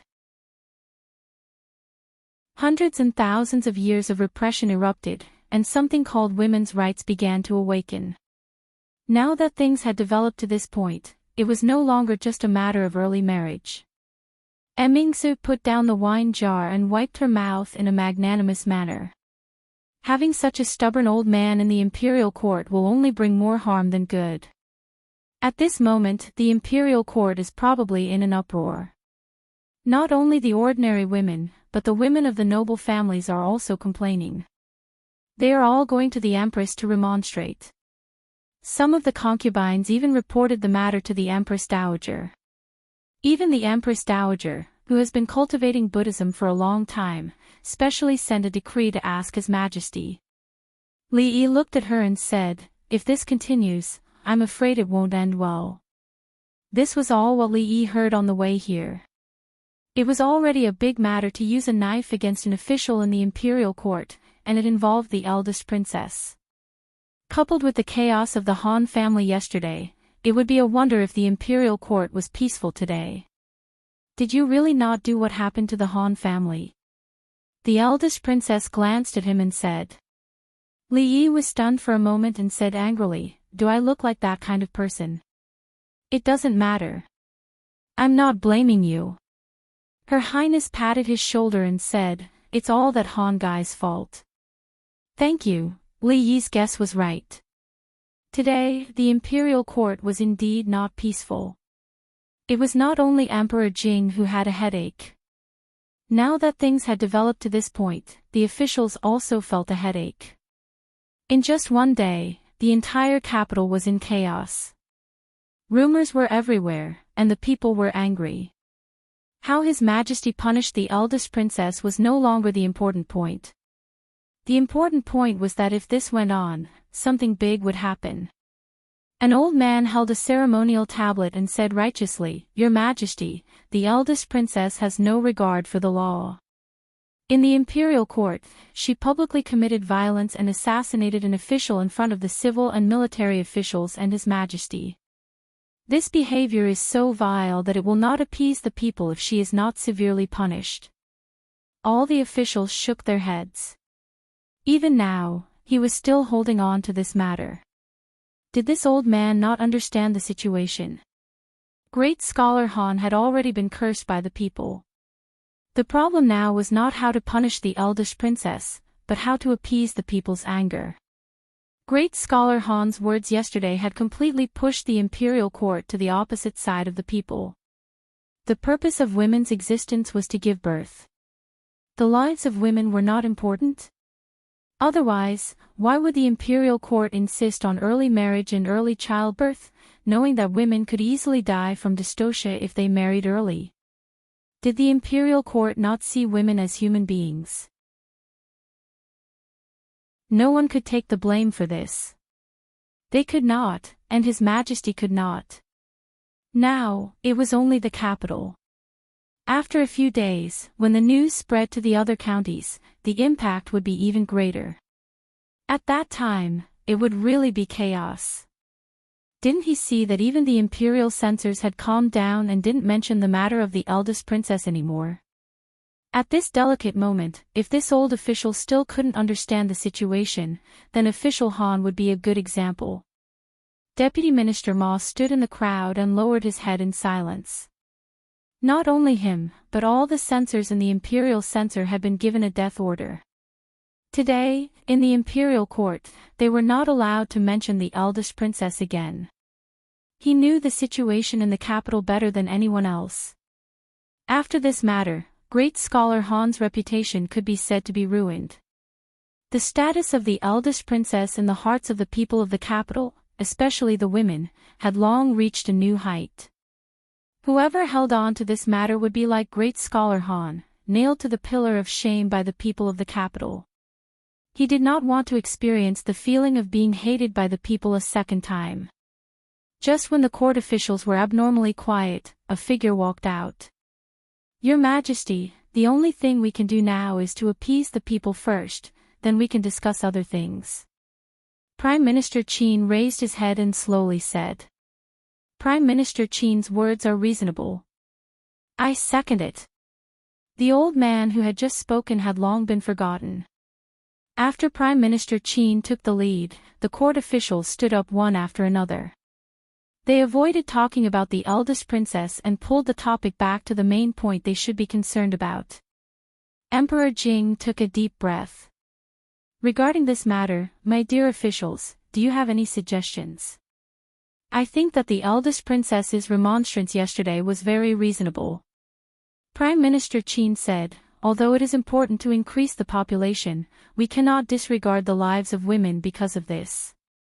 Moreover, Her Highness has already given us a way to solve both problems. The people of the capital are already angry, and the implementation of this system cannot be delayed. Prime Minister Qin and Prime Minister Shen were the heads of all the officials. Prime Minister Shen was low-key and rarely spoke out unless it was a big matter. Most of the officials followed Prime Minister Qin. Following the Prime Minister, they would not make a big political mistake, right? As soon as Prime Minister Qin said this, countless people agreed. Seeing that everyone seemed to have a tacit understanding to avoid the eldest princess, it was indeed not the right time to mention it again. Emperor Jing, who originally wanted to easily let this matter go, had no choice but to suppress this idea. Chapter 522. In the morning dew hall, when the arrogant Lolita tore off a small piece of chicken and insisted on stuffing it into Li Yi's mouth, Li Xian strode in, and his face did not look very good. "How's the situation in the court?" Li Yi looked at him and asked. Li Xian was not surprised to see Li Yi here. He said with a slightly angry tone, "Postpone the age of marriage for women to 16 years old, encourage women of the right age to have more children, urge the Imperial Physician Bureau to improve the method of midwifery, and train professional midwives. These are settled and will be implemented soon." Li Yi thought that in this way, with the help of this trend, he could open a high-end confinement club in the capital. Wouldn't he make a lot of money? However, these things that Li Xian just said were what Her Royal Highness wanted to do. There was no reason for the court to implement the policy. Li Xian still had the same expression. Li Yi thought for a moment, looked at him and asked, "The princess's house arrest?" Li Xian said angrily, "No one has mentioned it for the time being. I'm afraid that when this storm is over, they will still not give up easily." Her Royal Highness took great credit for this matter. In the final analysis, it was also because of this matter that Her Royal Highness almost hacked great scholar Han to death in the court. It was a major event related to the people's livelihood, and it was decided in this way. However, it was a bit like burning the bridge after crossing the river. But thinking about it, it was normal. After all, Her Royal Highness was the first to hack people in the Golden Hall with a knife. It was unprecedented, and probably no one would do it in the future. If they did not punish her severely, and someone followed her example in the future, wouldn't the officials' heads be hung on their belts when they went to the court? In this case, I can only add more fuel to the fire.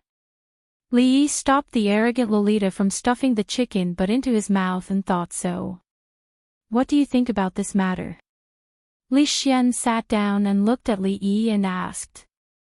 Mingzhu's expression did not change, but her eyes were looking at him as well. As one of the three pests of the capital, the three heroes, the most sinister and cunning among the three heroes of the capital, Li Yi thought for a bit, looked at Mingzhu, and said seriously, "How about I bring you a bowl of egg-fried rice next time?" The capital had not been peaceful for the past 2 days. County Magistrate Liu, who had just been promoted to the capital magistrate not long ago, was having a headache. Just now, a yamen runner came to report that there were 2 in-laws in the eastern part of the city fighting over their children's marriage, and the matter was brought to court. Since yesterday, this was already the 5th case of in-laws turning against each other. The cause of the case was surprisingly the same. The bride said that her daughter was too young and wanted to wait for 2 to 3 years before getting married. Naturally, the groom did not agree. The betrothal gifts had already been given, and they were just waiting for the bride to marry. What was the meaning of delaying the marriage for 2 to 3 years? If the news got out, where would they put their faces? The bride also had a legitimate reason. The imperial court had said that 3 out of 10 women would not survive if they gave birth at the age of 13. My daughter is only 13 this year. If you want my daughter to marry the groom, it is equivalent to asking my daughter to die. No matter what, she is my daughter. If anyone wants to hurt her, I will scratch him to death. County Magistrate Liu touched the fingernail mark on his neck and gasped in pain. This was the result of the fight between the 2 families in the court yesterday. He went up to persuade the 2 families, but was accidentally scratched by the shrew. At night, when he was being intimate with his wife, he explained for a long time. He didn't know why, but she, who was always reasonable, became extremely grumpy these days. Not only did she not believe him, but she also framed him by saying that it was the evidence of him going out to flirt.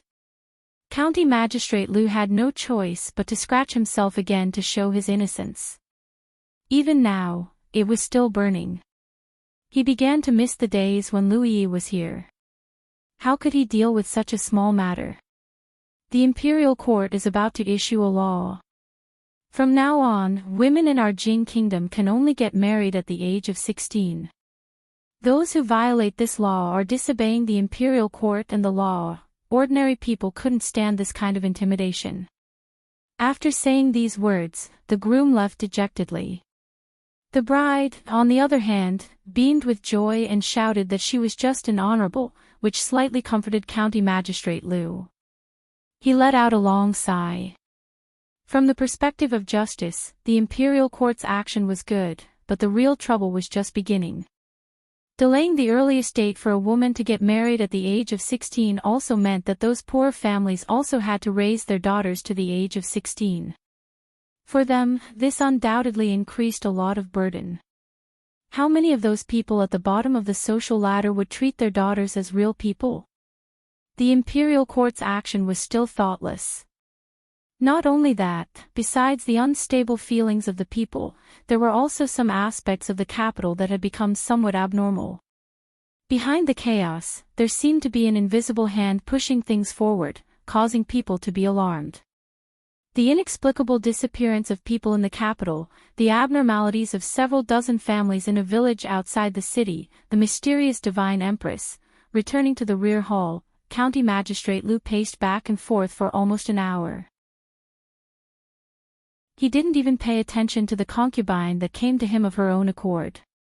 After thinking for a while, he raised his brush and began to write on a booklet. The matter of the Divine Empress appearing a few days ago has already been widely spread among the believers, causing them to be even more pious. In an ordinary courtyard outside the capital, a purple-clothed man had a faint expression of excitement on his face. He said to the middle-aged Taoist nun, "In these past 2 days, my religion has gained more than 100 believers. From this, it seems that the great rise of the holy religion is just around the corner." "Very good." The middle-aged Taoist nun nodded and said, "But we can't be too ostentatious. This is the capital. If we were to arouse the alarm of the Jing Kingdom's imperial court, there would be countless troubles. This subordinate understands." The purple-clothed man bowed and said these words. Then he thought of a certain matter and said, "Reporting to the Empress, this subordinate has discovered a disciple that has recently entered the religion.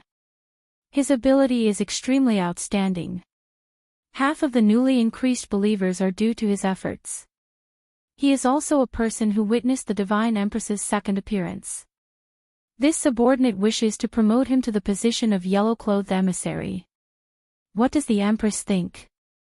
For such a small matter, you can decide for yourself. As for the Assembly of Heroes, continue to pay attention to it." After saying these words, the middle-aged Taoist nun floated away. The purple-clothed man bowed and said, respectfully sending off the Empress, "I and you will share the same bed as you and we will die in the same hole." The young imperial censor called Wansu was humming a tune he had just learned from a brothel. As he walked into the house, he saw his wife dressed neatly and about to leave with a maid. His expression changed and he hurriedly said, My wife, you can't continue fooling around with those people. The matters of Her Highness the Princess are none of our business." The woman opposite him waved her hand and said, "I'm not going. Rui Workshop released a new perfume today. I'm going to take a look." Wansu heaved a sigh of relief. As long as she wasn't going to ask for advice on behalf of the princess, it was fine. If she was going to Rui Workshop to buy perfume, then he would buy it. His eyes widened. "There's a new perfume." The young imperial censor's face revealed a sorrowful expression. His salary had just been issued this month. Forget it, forget it. If she wants to buy it, then buy it. As long as she doesn't get involved in that matter, it's fine. Anyway, I like the smell of it. He could only comfort her like this in his heart. He squeezed out a smile on his face and said, then, "My wife, go early and come back early. Are you going to leave just like this? Never see each other again?" The young imperial censor hummed a tune as he regretted his diminishing salary. "There's a new show in the brothel. The woman didn't leave and looked at him as she asked. "Ah. Oh, yes." Won-Soo turned around and nodded his head. "What's it called?" the woman asked again as she was about to board the carriage.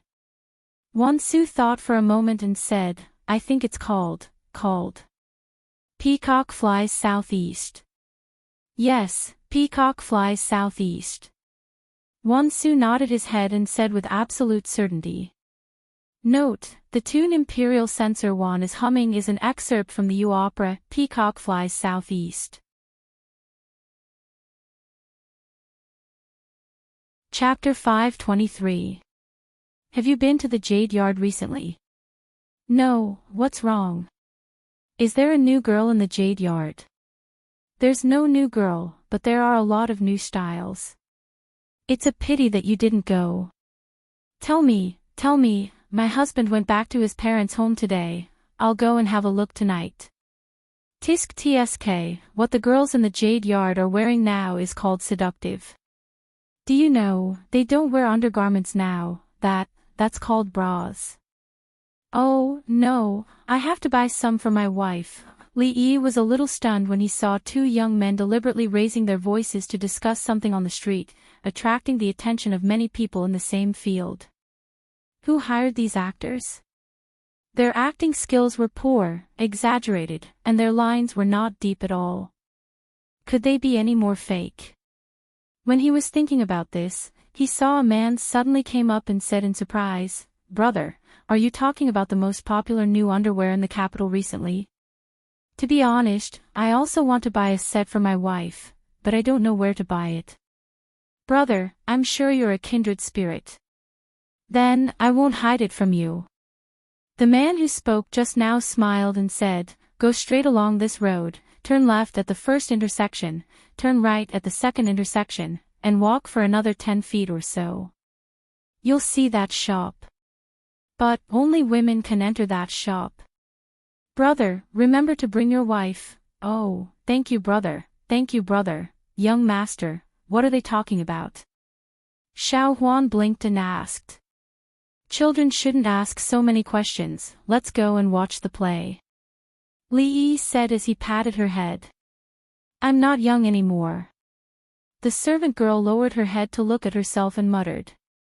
Then, she quickly followed after the servant girl. Seeing that more and more people gathered there, Li Yi was surprised. The underwear reform was really carried out by her, but the marketing method was a little low. Maybe she would only realize it after suffering some losses. Passing by the shop mentioned by the man just now, he saw that the line of women outside the shop was already 3 to 5 feet long. Each of them was gorgeously dressed, and they were even throwing flirtatious glances at the men passing by, constantly urging the people in front of them to hurry up. At the door of the shop stood a woman who was even stronger than Fong. She was the one who blocked him outside the workshop and refused to let him enter. Just now, she had said that she might suffer a loss.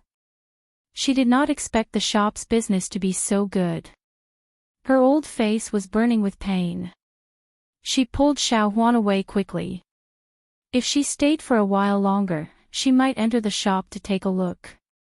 It didn't take long for him to realize that the majority of those people were women from brothels. Women from ordinary families wouldn't be so bold as to openly buy those shameful and intimate items. The brothels probably had no choice but to improve their core competitiveness because of the Jade Yard.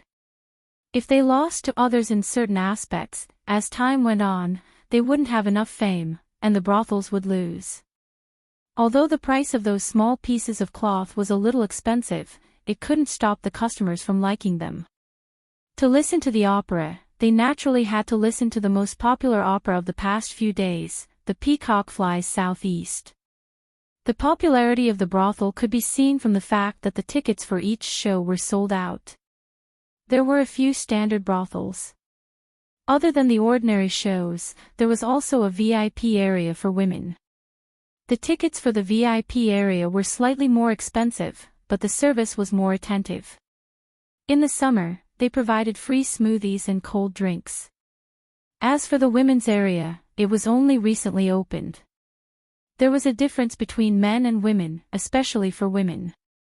They couldn't squeeze in with so many men in a crowded place. The one who first suggested this idea was Ruoqing. Among the women, there were actually quite a few who liked to listen to opera. They were more emotional, and they were more partial to operas that depicted love, like The Cowherd and The Weaver Girl and The Peacock Flies Southeast. When Li Yi and Xiao Huan walked into the brothel, they saw many women with masks covering their faces coming in and out. From their clothes, they didn't look like ordinary people. Today, Rui was invited by the crown princess. These few days, they had a lot of gatherings. Naturally, Mississippi Lu was busy every day. Even Yongning was invited to stay in the palace for 2 days by the old emperor. In her boredom, she could only bring Xiao Huan out to watch the opera. The Peacock Flies Southeast was a recent opera. It was about the Eastern Han Dynasty. The talented and beautiful Lu Longji and Lu River's petty official Zhao Zhongqing were sincerely in love. However, her mother-in-law, Zhao Zhongqing, was not able to bear a child for 2 to 3 years. Lu Longji resolutely asked to return. Zhao Zhongqing's pleas to her mother were in vain. The couple could only bid farewell, and both of them swore that heaven would not betray each other. After Lu Longji returned home, her evil brother forced her to marry. Helpless, she agreed to marry the governor's son. Zhao Zhongqing rushed over when he heard the news. The couple promised to meet in the netherworld. On the day of Longji's wedding, Lu Longji raised her body to the pond of purity, and Zhao Zhongqing hung himself on the southeast branch. Both husband and wife died for love. Before the opera began, an old storyteller first read The Peacock Flies Southeast in a hoarse and sorrowful voice. On the day the cows and horses neighed, the bride entered the green hut. After dusk, the people settled down. My life ends today, my corpse remains. She took off her dress and shoes, raising her body to the pond of purity. When the official heard this, he knew that they would be parting for a long time. Wandering under the garden tree, hanging himself on the southeast branch. Before the opera began, Xiao Huan was already hugging Li Yi's arm and sobbing softly. Young master, Longji is so pitiful. That old granny, why is she so bad? A good love story, shouldn't the ending be 2 people getting back together again and living happily for the rest of their lives? One raised her body to the pond of purity, the other hung himself on the southeast branch. It was really pitiful. Li patted the little servant girl's shoulder to comfort her. It was a little pitiful, but there was nothing he could do. If it wasn't pitiful, how could he move more people? If it wasn't pitiful, how could he cause many women to reflect on their own status and have the slightest desire to rebel against feudal ethics and feudal etiquette? If it wasn't pitiful, how could this fire burn even brighter? It was said that scholars were mostly angry youths. They dared to write anything, especially novels and plays. There was no lack of rebellious people. The scale was so big that it made people speechless. He didn't know what this nameless person was thinking. Did she think that the recent period was not too sensitive? What was her intention in writing such a thing? Was she not afraid of being checked? Was she trying to expose the man-eating nature of feudal etiquette and passionately praise Lu Longji and Zhao Zhongqing's loyalty to love and rebellious spirit of resisting oppression? Or was she trying to express the people's passionate yearning for the freedom of love and marriage? Especially when she created Lu Longji, a typical image of an ancient woman who had reached the peak of being loyal to her family but could only meet a tragic end. She hinted at the tragic fate of women in feudal society. What would the women who watched the opera think? Li Yi sighed and said, "She has ulterior motives, ulterior motives." Chapter 524. The laws of the Jing kingdom did not convict people based on words. As long as one did not seek death to the point of inciting rebellion, writing about the current emperor and General Su Dingyuan Longyang, or fabricating some kind of impure rumor to deliberately smear the reputation of important officials of the court, the government would not care. Furthermore, because of their profession, they could be more open-minded in places like the brothels. They could ridicule the imperial court or criticize the country's policies. No one would care about that. Some black-hearted brothels even deliberately used false rumors as a gimmick to attract customers. However, no matter how arrogant they were, they would always have scruples. Even if they really wanted to express their thoughts, they would be very vague. John Doe was very insidious. He simply wanted to see the world in chaos. By writing such plays, it was obvious that he wanted to stir up the emotions of the women in the capital. Behind this, even Li Yi himself would not believe that there was no conspiracy behind it. It was said that he anonymously submitted 2 plays to Old Sun yesterday. One was called Romance of the Western Chamber, and the other seemed to be called The Peony Pavilion. They both reflected the rebellious phenomenon of young women breaking the shackles of feudal ethics and pursuing freedom and love. On a deeper level, it would probably arouse the women to reflect on their status in society. Maybe a vigorous women's rights movement would appear. With such a grand scheme, what was the intention of this John Doe? As the big boss behind the brothels, a good citizen of the Jing Kingdom, and one of the top 10 outstanding youths of the country in the second year of the Jinghe period, could he spread such plays that disturbed the stability of the country and destroyed the harmony of society, and let the evil plan of the John Doe succeed? The answer was obvious.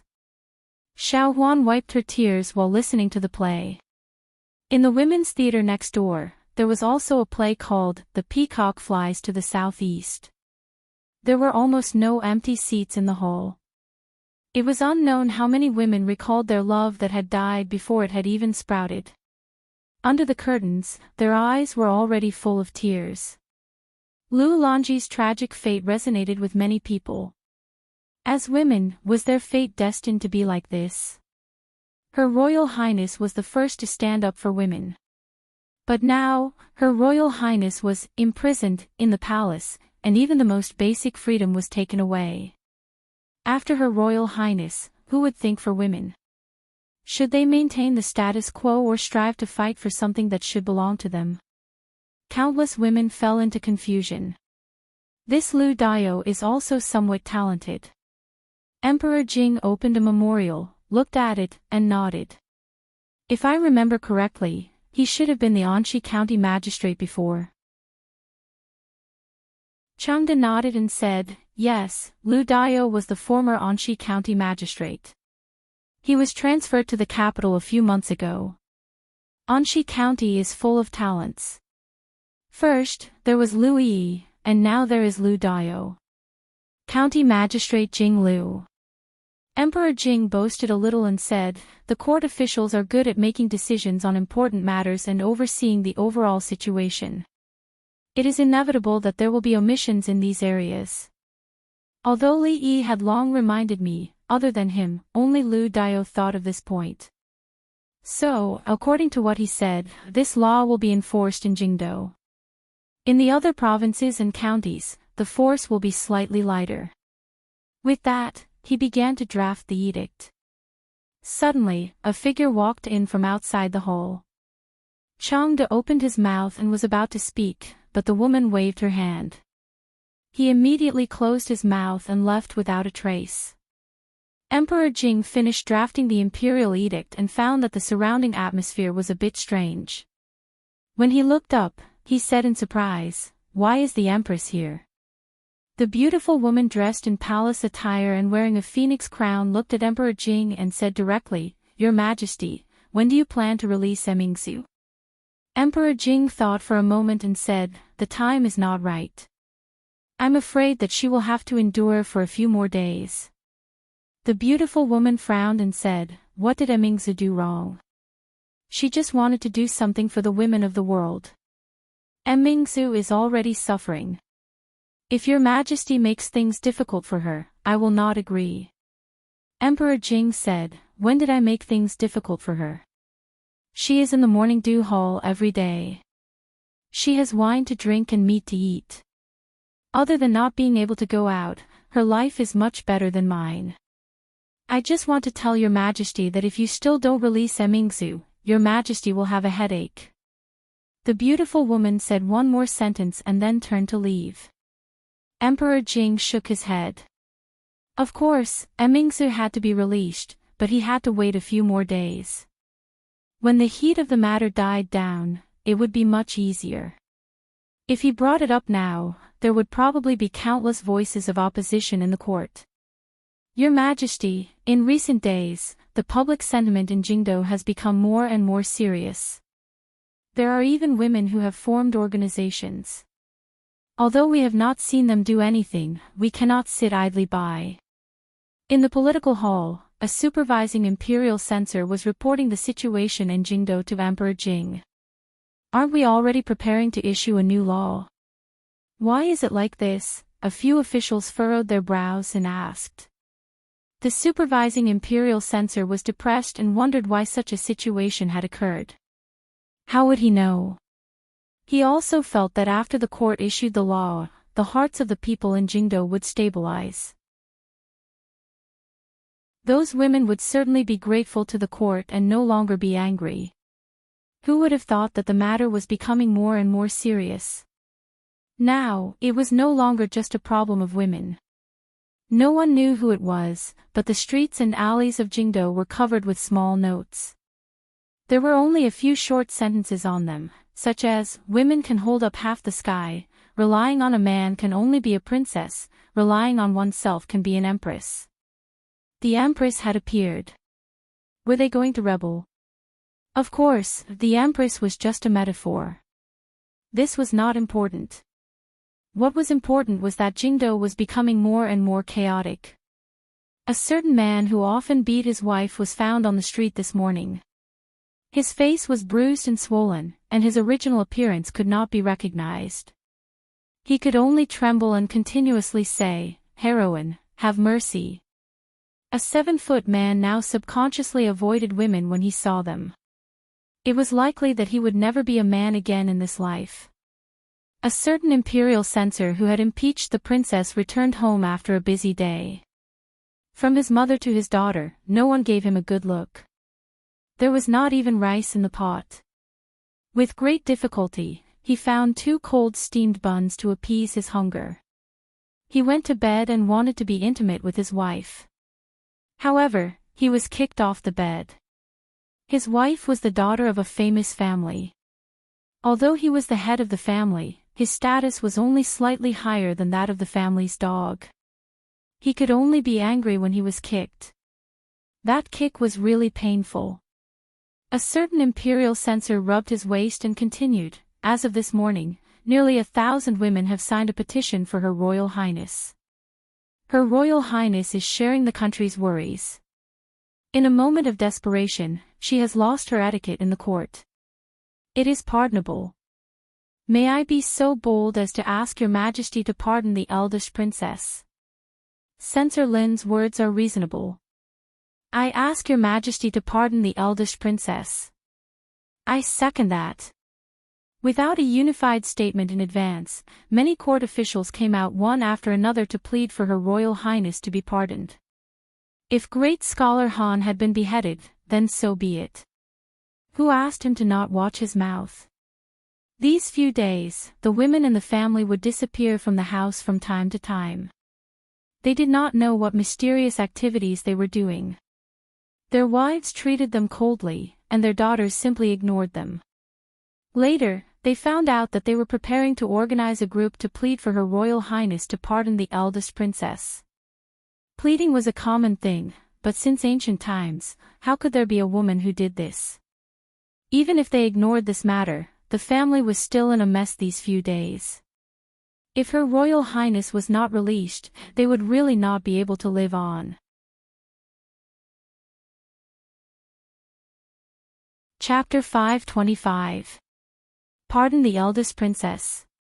Emperor Jing looked at the officials below and said, although Emingsu is the eldest princess, she committed murder in the Golden Palace. If she is not severely punished, I'm afraid it will not appease the people. The censor who was elected as the representative by the censorate secretly felt bitter. His Majesty was using their previous words to slap their faces. But at this time, he could only brace himself and say, the officials saw what happened that day with their own eyes. It was the great scholar Han who was in the wrong first. As an official, how can we be disrespectful to Her Highness? Her Highness is wholeheartedly serving the country. It is understandable that she was impulsive. Moreover, His Majesty has already grounded the eldest princess. I think that if we severely punish the eldest princess because of this, I'm afraid it will chill the hearts of the officials who serve the country wholeheartedly. Censor Lin's words once again drew the agreement of countless officials. It was really that this matter was far beyond their expectations. If it was someone else who committed murder in the Golden Palace, they would have been beheaded long ago. But the eldest princess was the eldest princess after all. Even if great scholar Han was really killed, no one would think that the eldest princess would pay with her life, let alone a strand of her hair. At most, she would be stripped of her title. With His Majesty's love for the eldest princess, it would not take long for him to find another reason to restore it. But no matter what, their attitude had to be set. If even the Golden Palace could be so easily dealt with, what was the use of the law? However, who could have expected that the public opinion was almost one-sided? If it was only the people, it was fine. Even the daughters of the wealthy and officials had a strong reaction to this. They joined forces to petition His Majesty to pardon Her Highness the eldest princess. Some daughters of the prestigious families had even set up an organization called the Women's Union. This Women's Union was different from the Poetry Society and the like. Its purpose was to solve the difficulties of women. In recent days, they had vigorously promoted the matter of late marriage and late childbirth in the capital city. To some extent, it had saved a lot of effort for the court. Although Her Highness the eldest princess was still grounded in the palace, she was the first president that they had jointly elected. These days, she had been going around for the eldest princess's matter. Even the officials had a headache. Every single one of these women had a powerful background.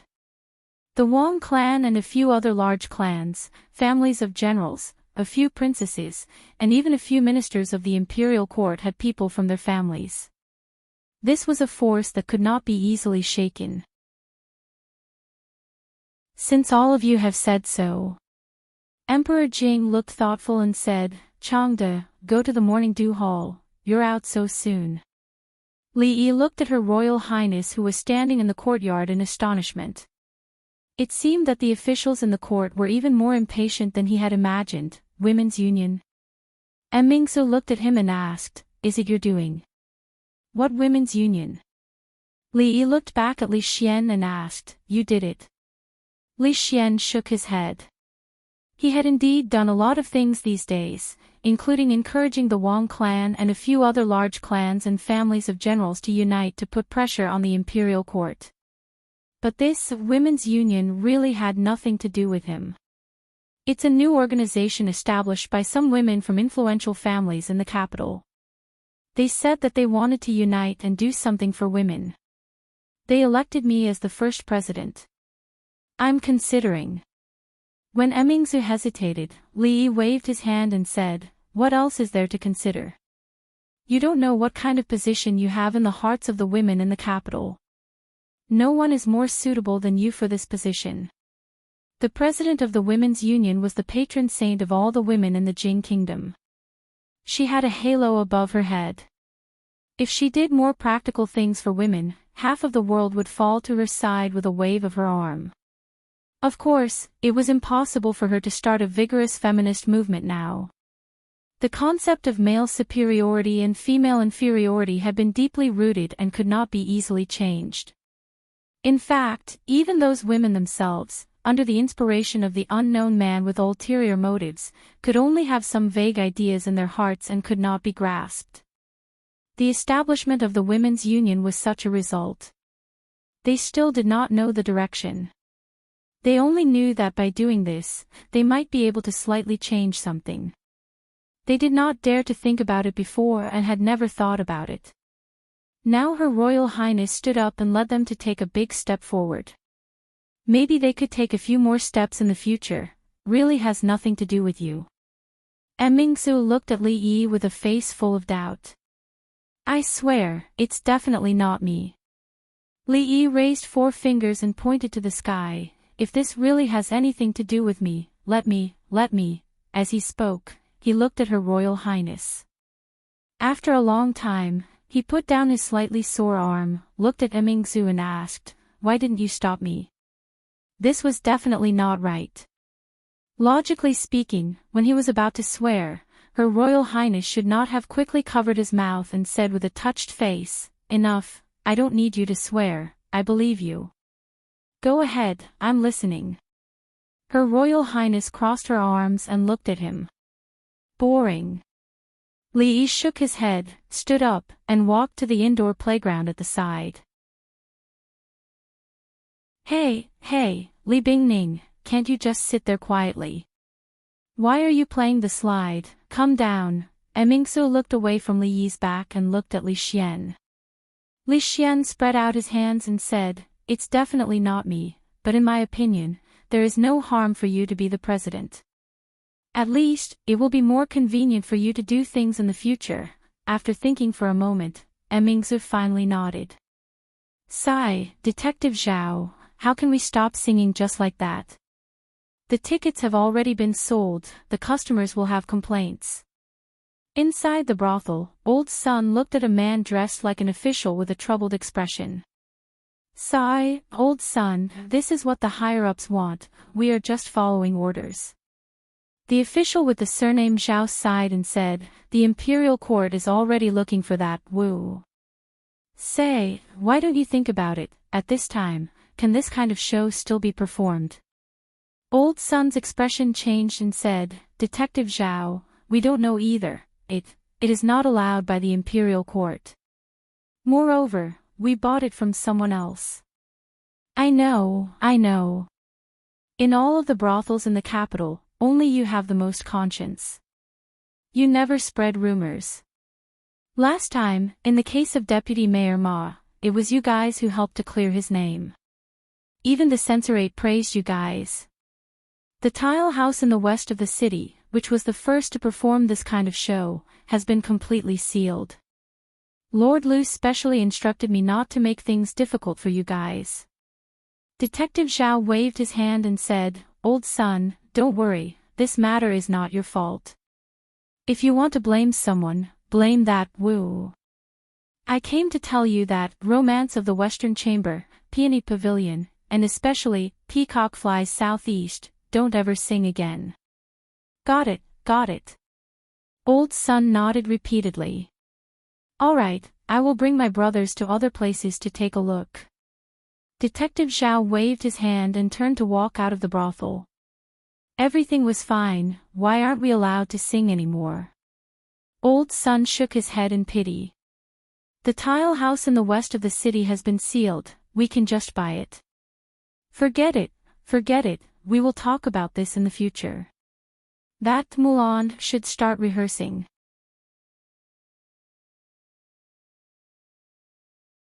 Chapter 526. In the short span of a day, the Peacock Flies Southeast, the Peony Pavilion, and the Romance of the Western Chamber had completely disappeared from all the brothels in the capital. Even the handwritten scripts on the market had been forcibly confiscated by the officials. The commoners were naturally puzzled by the fact that they weren't even allowed to sell their scripts. However, the imperial court had never given them an explanation, so they were already used to it. In any case, there were plenty of plays in the brothels, so they could just watch something else. Sigh, I've gone all over the capital, but I still haven't been able to buy it. I'm going to get scolded by the young miss when I get back. A young servant girl wearing a green dress with her hair combed into 2 buns sighed as she walked along the road. Sigh, young miss.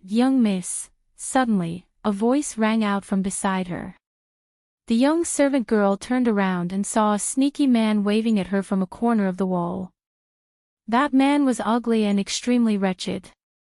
Thinking of what her mistress had said before, that in the capital, there were people who specialized in abducting and selling beautiful young girls like her, the young servant girl nervously retreated a few steps. Suddenly, someone grabbed her arm and forcefully pulled her into a small alley on the side.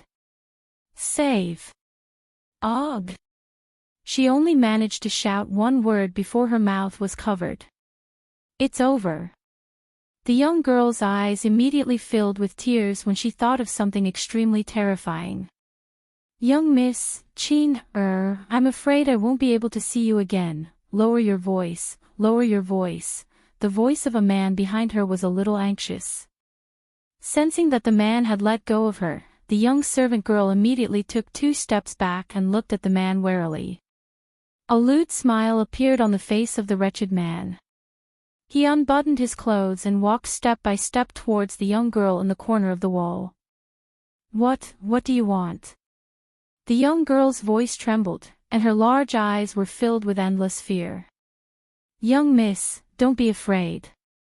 The man smiled lewdly as he tore open his clothes. Both sides of his clothes were filled with pockets, and in the pockets were many thin books. The man revealed a mysterious smile and said, Young miss, do you want books? The Romance of the Western Chamber, the Peony Pavilion, and the Peacock Flies Southeast all have them. They're all uncut versions. The young girl's expression froze.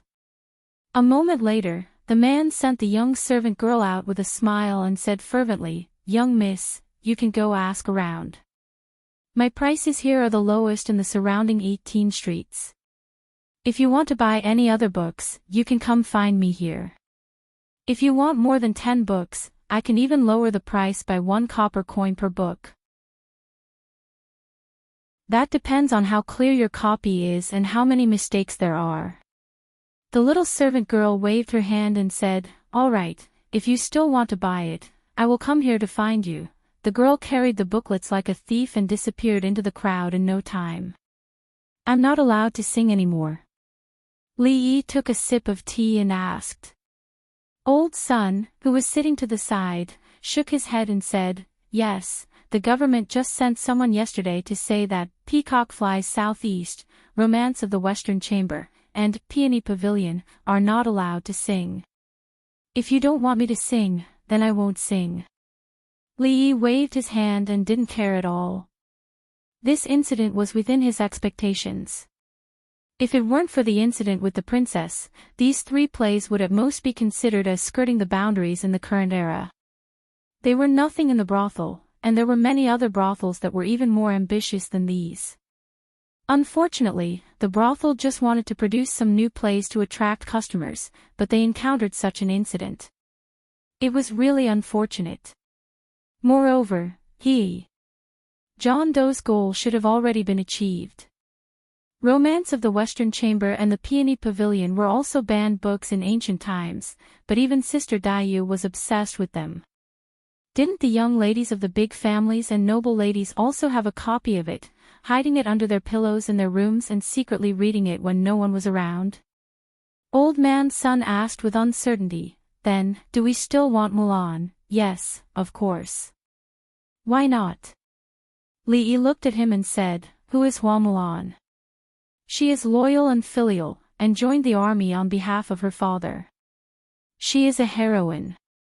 Didn't there have been plays about her in the past?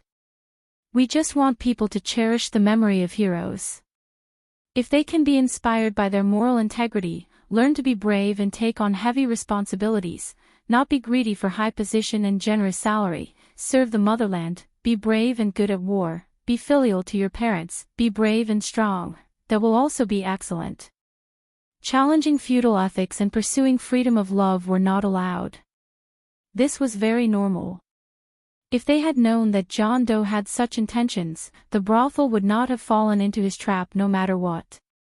However, since they were not allowed to do negative things, they could at least do something positive, right? The story of Hua Mulan, the heroine, had inspired countless people since ancient times. Although the dynasties had changed, there were still many dynasties that officially defined her as a national hero, and her story was widely spread. Although Her Royal Highness was a woman, she cared about the country. She was of noble birth.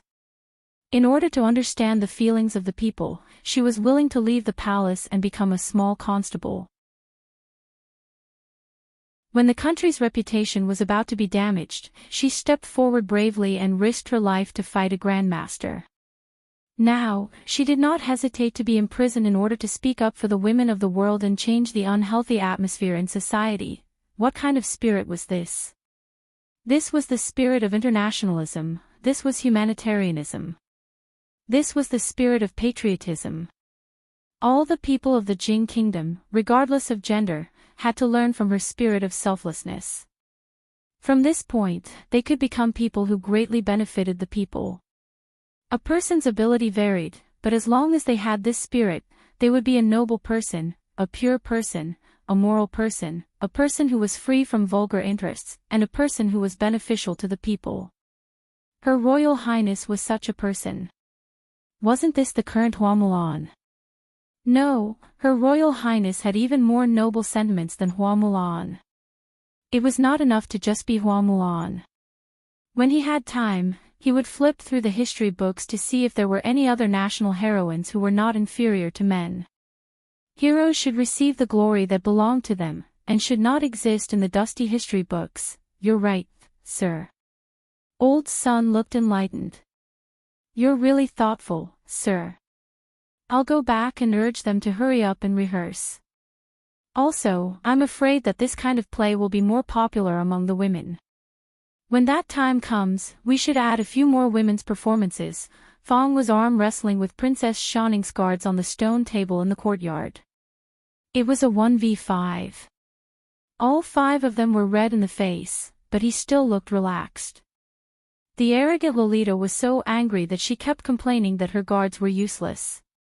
She stopped watching and ran to the side with Yongning to play on the swing.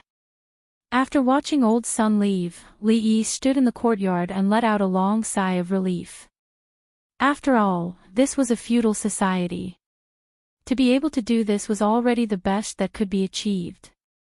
The concept of men being superior to women had existed since ancient times. With the development of history, the status of women became lower and lower. However, it did not fall in a straight line. There would always be some ups and downs. During the Tang dynasty, the status of women had reached its peak in the past few hundred years. Divorce was common. Not many people would criticize a woman for not following the virtues of a woman if she rode a horse and hit a ball in public. It was even more so in the palace. There were countless love triangles and quartet relationships. Of course, the elegance of the women of the Tang dynasty was not something that the women of the Jing kingdom could envy. However, they were still the continuation of the Tang dynasty, so they could always inherit some of the style of their predecessors. This was especially reflected among the nobles.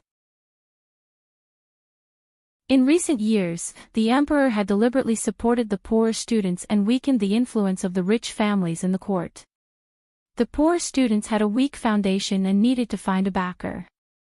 The rich families wanted to expand their influence, so the daughters of the rich families married into the lower class. This was the best choice for both sides. In the past few years, it was popular to the point that some married students did not dare to look at the list. Not to mention the poorer students, among the noble families, the probability of marriage was close to 90%. Who didn't have a powerful family and had not suffered much since childhood? How could they be bullied if they married into your family? This led to many high-spirited officials in the court, but when they returned home, they immediately shrunk their necks and behaved themselves. According to the analysis of the intelligence agencies, some officials in the Jing kingdom were so strict with their wives that it was shocking.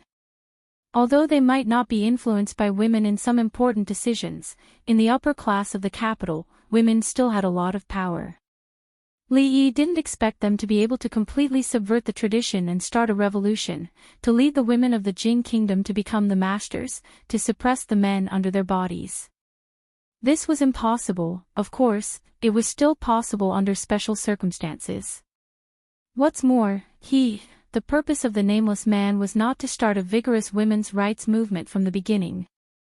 The seed had been planted. Who knew what would happen in the end?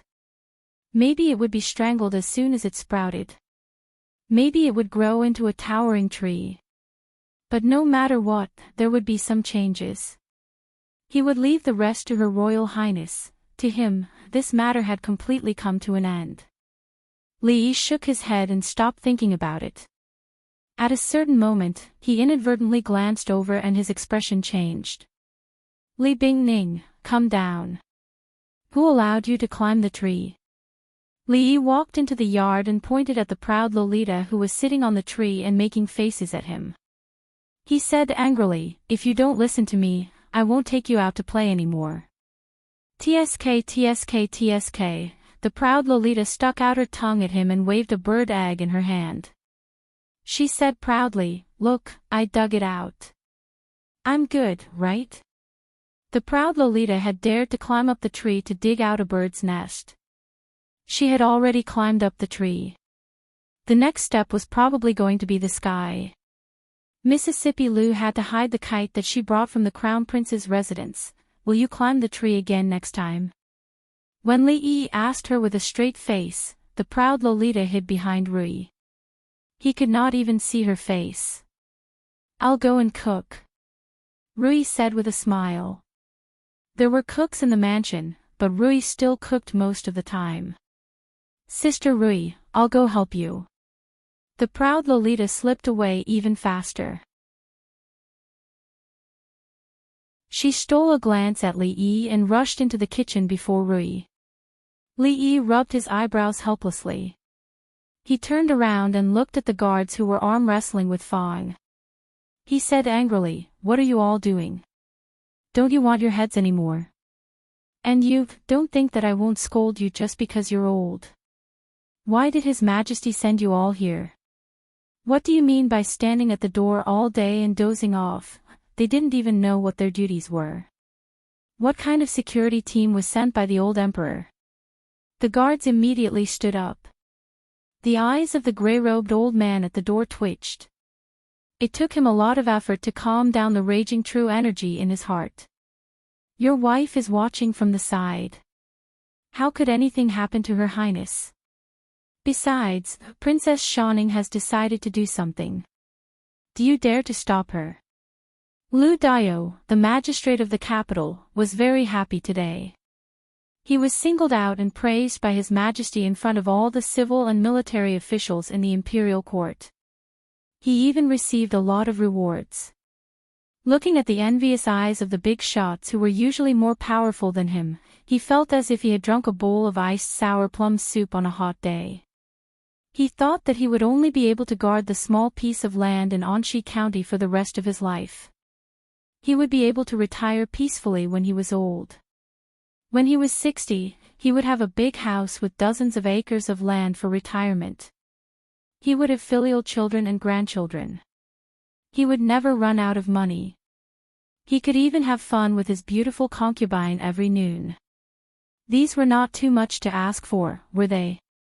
But he never thought that when he was middle-aged, he would seem to be bewitched. His good luck was so good that even he was afraid. First, his Anxi County had a good reputation and was rated as an advanced and civilized county in the country. He was also inexplicably promoted from Qing and prefecture to the capital and to the center of power. Although he was only a small county magistrate, he was able to sit in the position of the magistrate of the capital at his age. It was hard to say what position he would be promoted to in the future.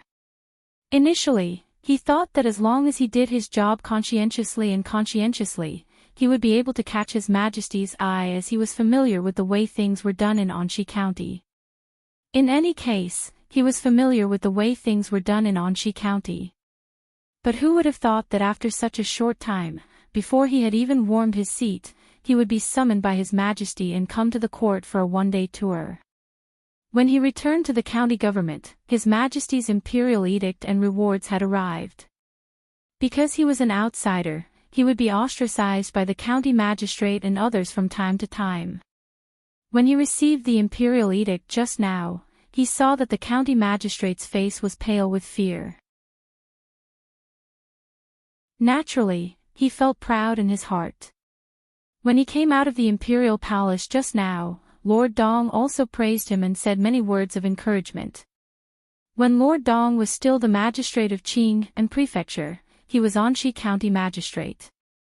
Now that he was working under Lord Dong, he could be considered to have a backer. As the son-in-law of Prime Minister Shen and a person highly valued by His Majesty, Lord Dong's official career would certainly not be limited to a mere capital magistrate. This was not the only happy event recently. That good-for-nothing boy of his had worked hard and actually passed the entrance examination of the School of Mathematics. His father would no longer have to worry about his future. Congratulations, Lord. Congratulations. County Magistrate Liu sat in the hall and took a sip of tea. Then, a person walked in from outside the door and came forward to congratulate him with a happy face. County Magistrate Liu waved his hand. Although this detective Zhao was far inferior to Liu Dong, he was exquisite and could be considered a talent. He was one of the few confidants he had. County Magistrate Liu asked, "How is it going?" Detective Zhao immediately cupped his hands and said, "Don't worry, Lord. I have already gone to all the brothels in the capital. There are no more brothels performing those plays. The handwritten copies sold on the streets have all been brought back to be destroyed." County Magistrate Liu took another sip of tea and said, "The court has been paying close attention to this matter these days. You have to keep an eye on it. If there are any discoveries, do not let it go." "Yes. I understand." Detective Zhao revealed a hesitant expression and said, "Lord, although we have done a good job on the surface, there are still some people secretly peddling copies. They cannot be completely banned. Their movements are secretive, and it is impossible to completely ban them. It is enough to do a good job on the surface," County Magistrate Liu said as he stood up. That nameless person with ulterior motives had used these sensitive dramas to incite the women of the capital, which was why the capital had been in chaos a few days ago.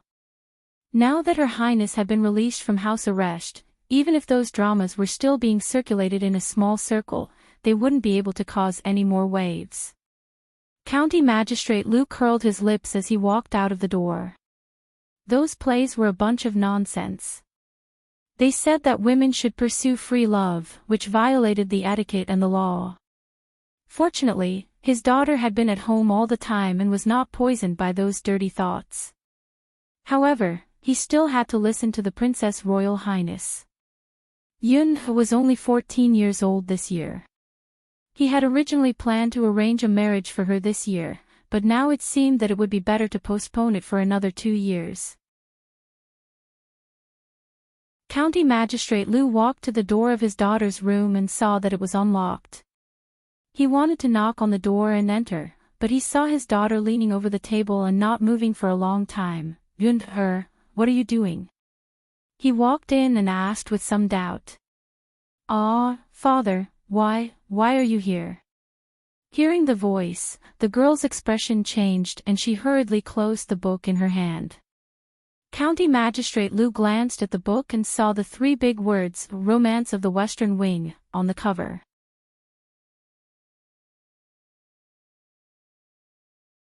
Chapter 527. It's over, it's over. Miss has been discovered. The girl named Xiao Qin put her ear to the corner of the window and looked frightened. "I'm so angry. I'm so angry."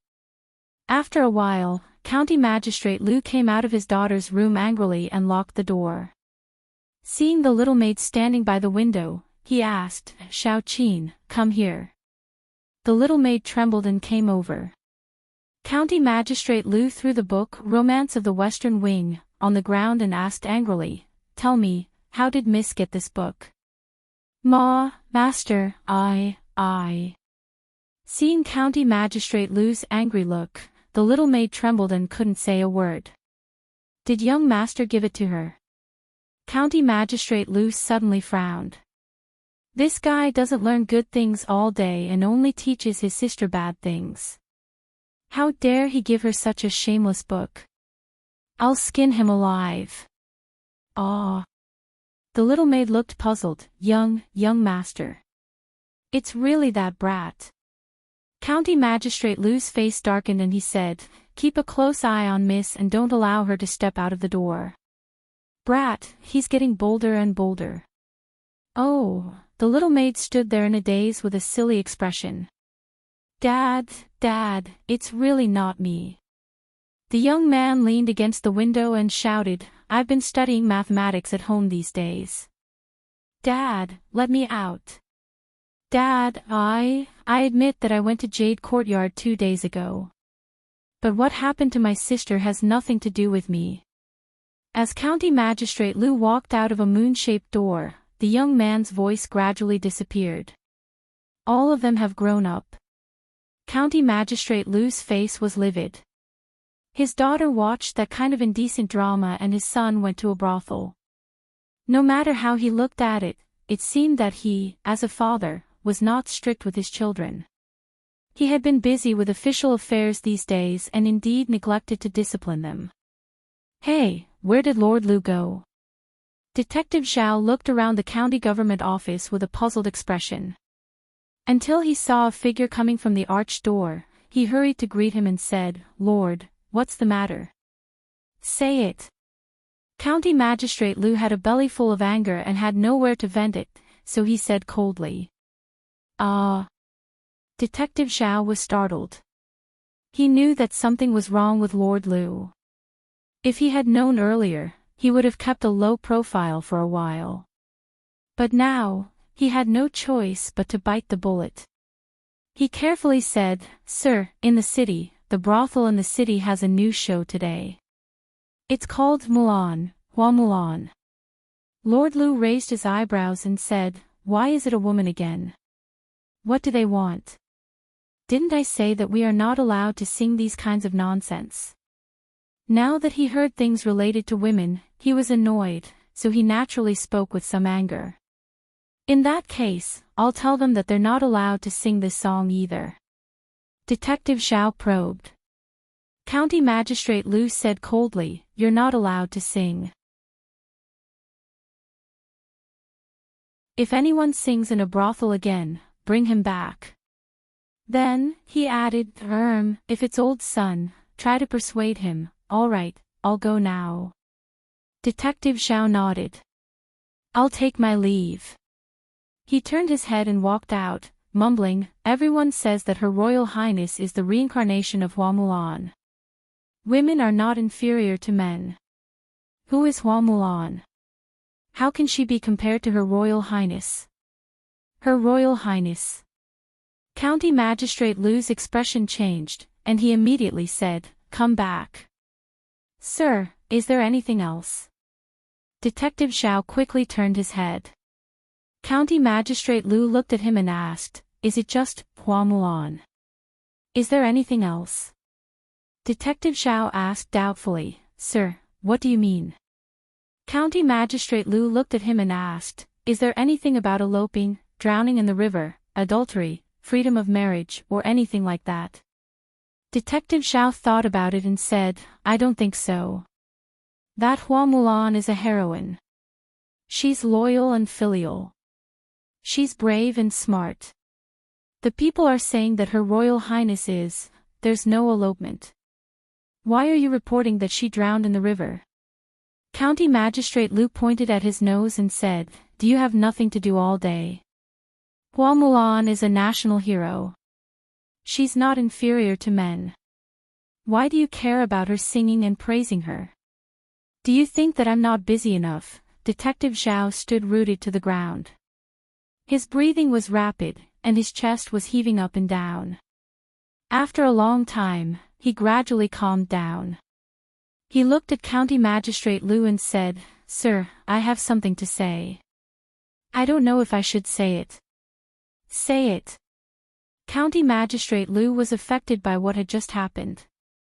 His tone was slightly gentler. I forgot. Detective Zhao sighed. In the end, he didn't have the courage to say those 3 words to Lord Lou. He said, "I'll take my leave." County Magistrate Lu waved his hand at him and stroked the short beard on his chin. Hua Mulan, Princess Royal. Could this be the doing of the Princess Royal or Her Majesty? The Princess Royal's Women's Union had the support of Her Majesty and Her Majesty the Queen. This move was probably to further establish the Princess Royal's prestige in the hearts of the people.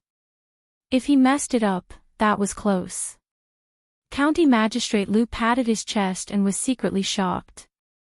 Recently, the Tsundere Loli had been pestering Rui for some reason. She stopped swinging on the swing and stopped playing on the slide. Instead, she circled around Rui all day. Her behavior was extremely abnormal. It was not easy to get rid of her. Only then did he have time to spend alone with Rui. Before he could walk over and talk to her, Mississippi Lu stood at the door and coughed softly. She looked at Li Yi and said, "Can you go out for a while? I have something to say to my sister." One Tsundere Loli had just left, and now another one was here to cause trouble. Li Yi glanced at her and said with some dissatisfaction, "What is it that you can't say directly?" Leaning against the door, Mississippi Lu crossed her arms and stared at him. After a while, Li Yi and Tsundere Loli squatted in the yard. There was a simple chessboard drawn on the ground. Let's make it clear in advance. This time, your elephant can't fly, and the mouse can't drill into the ground. Tsundere Loli looked at him and said warily. A disdainful expression appeared on Li Yi's face. Was it necessary for him to use Dumbo and the gopher to play chess with an 11-year-old girl? Through the messages between the brothels, the news of the upcoming hero assembly should have almost spread throughout the martial arts world. However, there is only 1 month before the assembly begins. It's still a little tense. Some people might not be able to make it in time. Mississippi Lu sat by the bed and said to Rui while looking at her. Rui thought for a while and said, "Then let's postpone it for another half a month. We have to wait until most people arrive." Mississippi Lu said hesitantly, "In this way, there will be a lot more expenses. If the expenses are not enough, we can withdraw money from home." Rui thought for a while and said, "The qualification for the leader of the martial arts world is limited to the heaven list. It should be able to save a lot of time and expenses." "Okay," Mississippi Lu answered straightforwardly. There were countless masters in the martial arts world. No one would have thought that the hero assembly that swept through the martial arts world like a storm these days, the biggest event in the martial arts world in the past few decades, was decided in this way. The qualification for the leader of the martial arts world is limited to the heaven list. It was this short sentence that caused the fight for the heaven list to reach its climax in the near future. The reason why this decision was made was that it could save time and expenses. "Sister, are you really not planning to?" Mississippi Lu raised her head. She only managed to finish her sentence when Rui shook her head and said, "You know, I can't do these things." Mississippi Lu did not speak again. The decisions regarding the hero assembly had always been made by her sister. No matter how one looked at it, she was the most suitable person to be the leader. However, she did not have any thoughts about this position that countless people were fighting for. She looked outside the door and shook her head. The two of them were becoming more and more alike. "I won." The proud Loli stood up with a proud face. "If you don't act shamelessly, you won't be able to win against me." Li Yi frowned and thought for a while. He raised his head and looked at her. He asked, "Have you heard of Tiger? The kind that can jump out of the enemy's encirclement with its tail."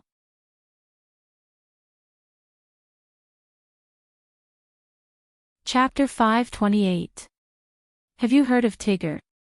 The proud girl paused and asked Yongning, who was standing beside Li Yi. "Yes." Yongning nodded. "Winnie the Pooh, Tiger, Air. I've heard of them." "I'm done, you two teamed up to trick me." The proud girl walked angrily into the room. "Royal sister, I didn't. I've really heard of them." If you don't believe me, I'll draw them for you. Yongning glanced at Li Yi and followed. It was very pitiful for her royal sister to not even know about Pretty Goat. Now, she had not even heard of Winnie the Pooh and Tigger. To her, this was unimaginable. Li Yi shook his head. She was done playing so soon. He still had a howling celestial dog that could eat an elephant that he had not sent out. Jingdo was under the feet of the emperor. Any strange movement was under the court's watch and would never cause too much trouble.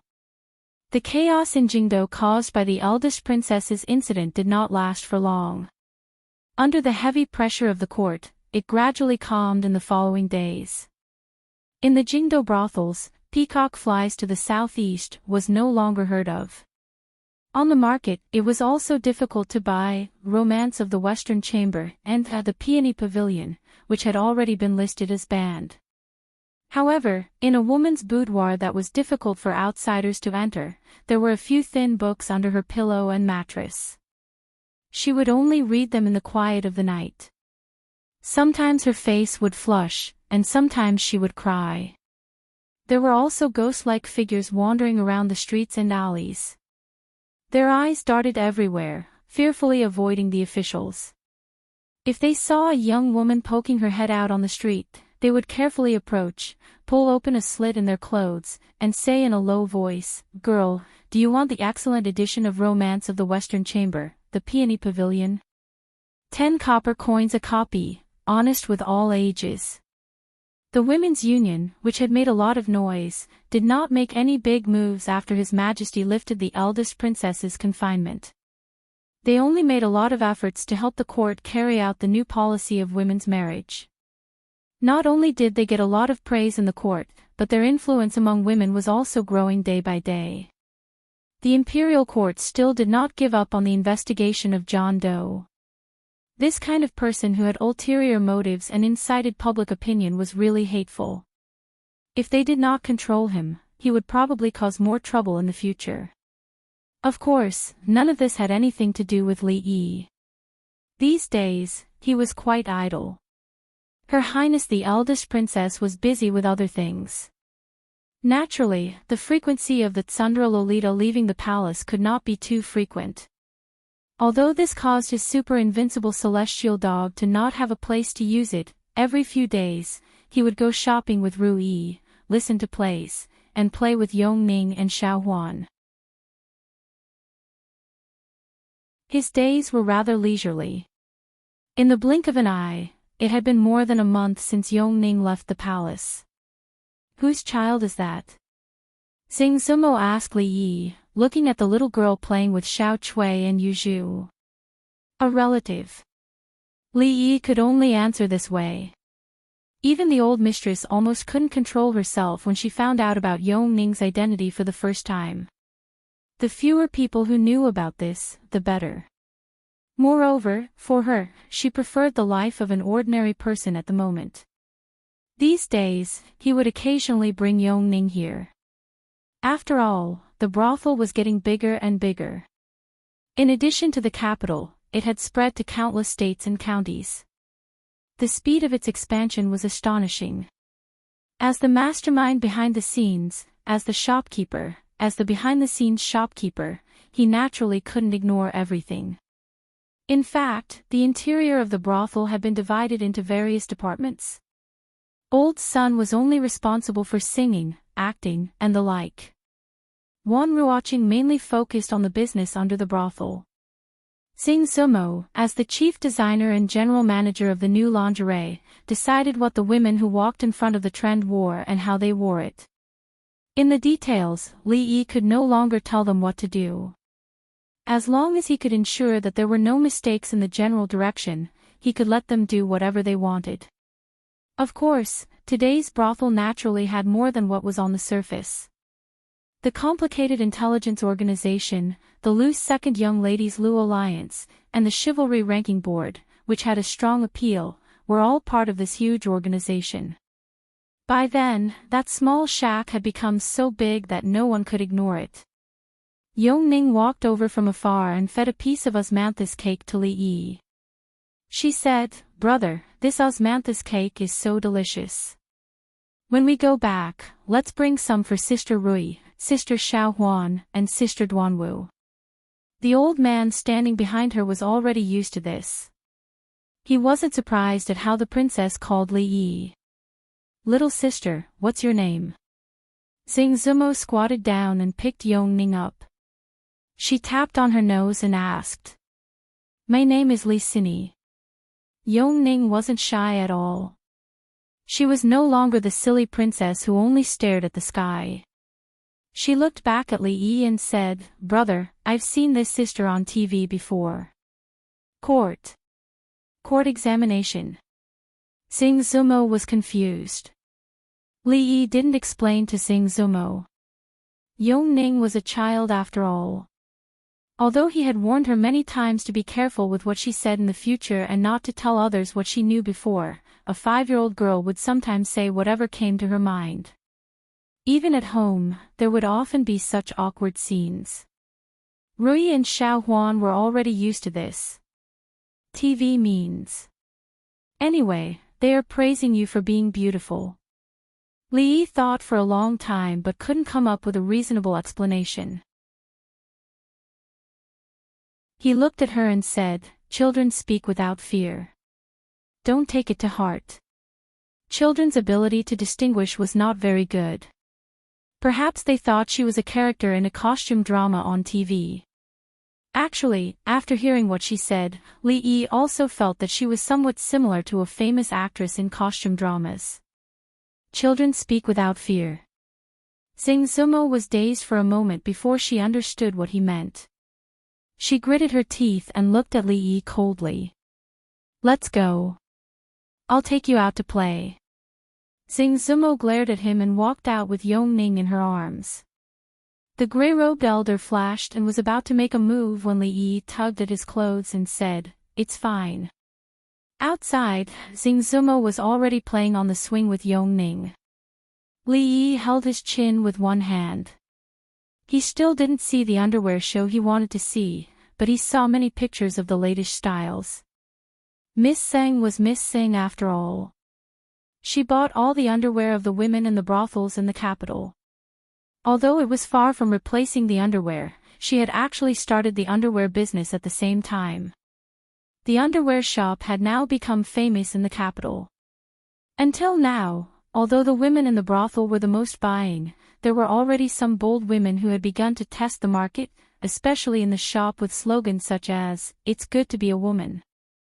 Slogans such as, "Even the birds and geese sink, and the moon and flowers blush in shame, all because I'm standing up for you," and, "What's holding up isn't yourself, it's his heart," were sent out and circulated among the women.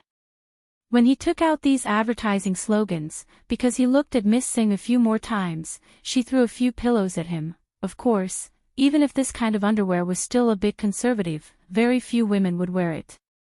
The pleasure of the couple in the bedroom was one thing, but most of them would secretly try it on at home. After all, no one wanted to lose some of the characteristics of a woman after a few years. No matter what, this was for the sake of women. Li Yi drank a cup of tea to moisten his throat. Just as he was thinking about whether to use the Princess Royal's power to help with the publicity, he heard singing coming from outside. Xing Zumo had been trained as a pillar since she was a child. She was proficient in the 4 arts, and naturally, her singing was also good. Li Yi had heard her sing a few times. Her foundation was very good. However, which prostitute could sing, "Don't look at me just as sheep. Don't look at me just as sheep, the green grass becomes more fragrant because of me, the sky becomes bluer because of me, the white clouds become softer because of me." The voice was crisp and beautiful, extremely pleasant to the ear. Li Yi didn't have time to swallow a mouthful of tea and sprayed it all out.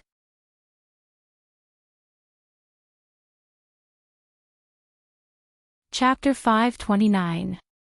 She's an 18 or 19-year-old girl. Isn't it childish for her to sing such a song?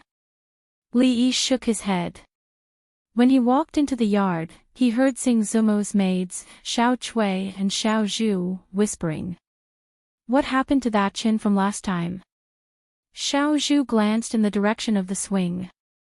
Seeing that Xing Zumo wasn't paying attention, she asked quietly. Xiao Chui pouted and said, "What else?" "He came several times, but Miss didn't see him. I heard that Chen's family is quite well off." "His family is an official, so what if he's an official? We even know someone with a title." Xiao Chui didn't care at all and said, "That Chen isn't good looking. Miss doesn't want to be his concubine. Being an official isn't good. Miss will be wronged if she goes there. If the young Miss went over, she would naturally have to follow." That young Master Chen was actually quite good looking.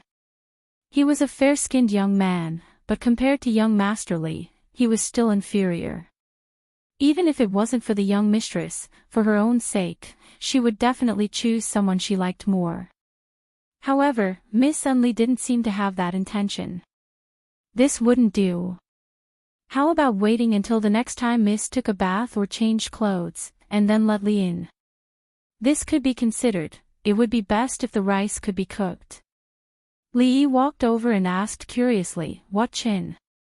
Xiao Chui looked back at Li and said, "He's an admirer of Miss and wants to take Miss as a concubine. He's been here many times." After saying that, he stared at the expression on Li Yi's face. Concubine. Li Yi's expression changed. This wouldn't do.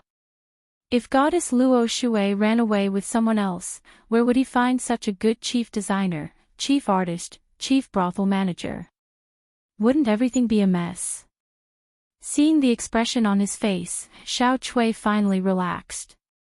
"What are you talking about?" Xing Zumo walked over with Yong Ning in her arms. "I'm talking about Qin," Xiao Zhu said immediately. Xing Zumo panicked for some reason. She looked at Li Yi and shook her head. "Why are you talking about him? He has nothing to do with us." "Exactly." Li Yi nodded and said in complete agreement, "A woman is 18 years old. Even the imperial court has said that it is most appropriate for a woman to talk about marriage after the age of 20. By the way, what is the background of that Qin?" Xiao Chui thought for a moment and said, "In Chen's home, it seems like there is some kind of minister-counselor."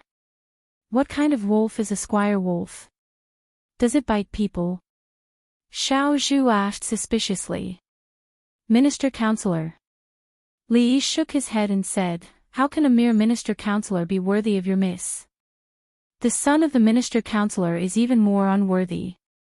The next time he comes, tell him to wait until he dismisses the Minister of Rights and takes the seat himself before we discuss this matter." Xiao Chui nodded vigorously. Xing Zumo looked at him. Although his words were pleasant to hear, why did she still have the urge to slap him? Xing Zumo glared at him and said, "Bah. The Minister of Rights is already a third-rank official. How can you say something like this?" Li Yi sighed and said, "Self-improvement is the most important thing for a woman. If you look down on yourself, who will look up to you? So what if he's the Minister of Rights? So what if he's a third-rank official?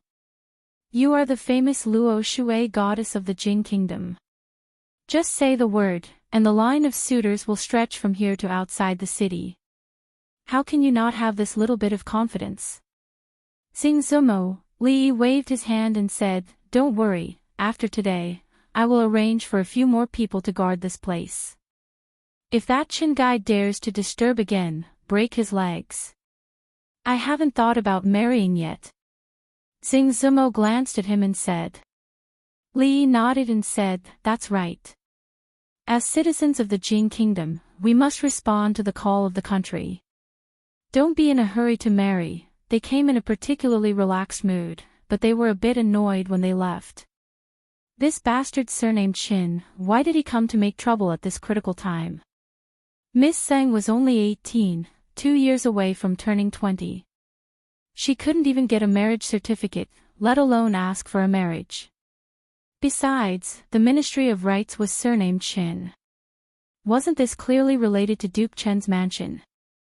The Ministry of Rights was basically the territory of the Qin family, so this minister-counselor should be the same. He was probably a branch or relative of the Qin family, related to Duke Chen's mansion. There weren't many good people among them. Could he push Miss Tseng into the fire pit? Obviously not. He was willing to go through fire and water for a friend, even if he had to offend the Qin family for this. Although it seemed that he had already offended the Qin family a long time ago. Li Yi sighed. If Miss Tseng wanted to leave, he would really be reluctant. Although the two of them hadn't gotten along since the first time they met, they had gone through so many things together, not just because of her importance in the brothel and other places. He was just joking just now. With her character, if she really wanted to do something, probably no one could stop her. Ever since she resolutely left the Jadeite courtyard when she was the most popular, even though she became famous because of the goddess of Luo River and her value skyrocketed 100 times or even 1,000 times, she still didn't regret her decision. She lived a hard life with Xiao Chui. From this, it could be seen what kind of opinions she had. Of course, if she really chose to leave, Li Yi wouldn't stop her. Of course, he still had to stop her. He had to persuade her with love, reason, and profit. No matter what, he had to make her stay. No matter how selfish he was, he couldn't let her stay in the brothel for the rest of her life. That day would come eventually. Li Yi had a headache. Was there a way to completely solve this problem? Brother, I like that sister sang just now. On the road, Yongning suddenly turned her head and said while holding his hand.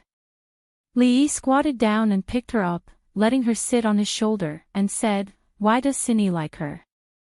"She sings for Cindy," Yongning said while swinging her legs. Li Yi shook his head. Yongning's affection for Xing Zumo wasn't because she was willing to sing that kind of childish song for her. In her subconscious mind, she probably also regarded Xing Zumo as someone familiar in her previous life. Even if she had only seen Xing Zumo on TV, it was already precious to her. "Brother, do you like Sister Xing?" Yongning grabbed Li Yi's neck and asked. "Do you like her?" "I like her." Li Yi sighed and said helplessly, his neck was about to break. "Yeah, I knew it." The little girl was obviously happy. "Brother, I want to hear you sing." She became more talkative when she was alone with Li Yi. "Sure, what song do you want to listen to?" "Two Tigers." "Can you change to another song?" "Change what?" "How about Don't Look at Me, I'm Just a Sheep?" "I've heard it just now." Okay. Li Yi could only shake his head helplessly again. A moment later, a voice came. Two tigers running fast, one without ears, one without tail, how strange. How strange. A few steps behind him, several palace guards tightly pursed their lips, but they didn't dare to laugh. Their bodies were slightly trembling, and their faces were already a little blue.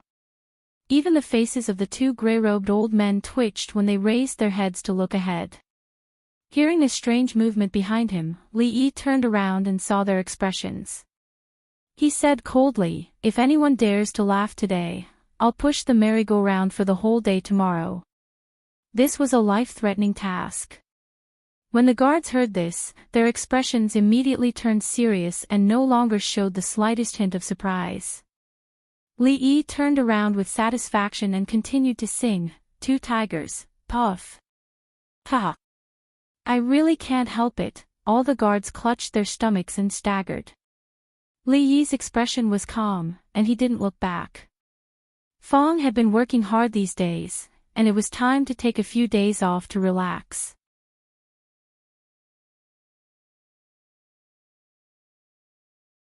Chapter 530.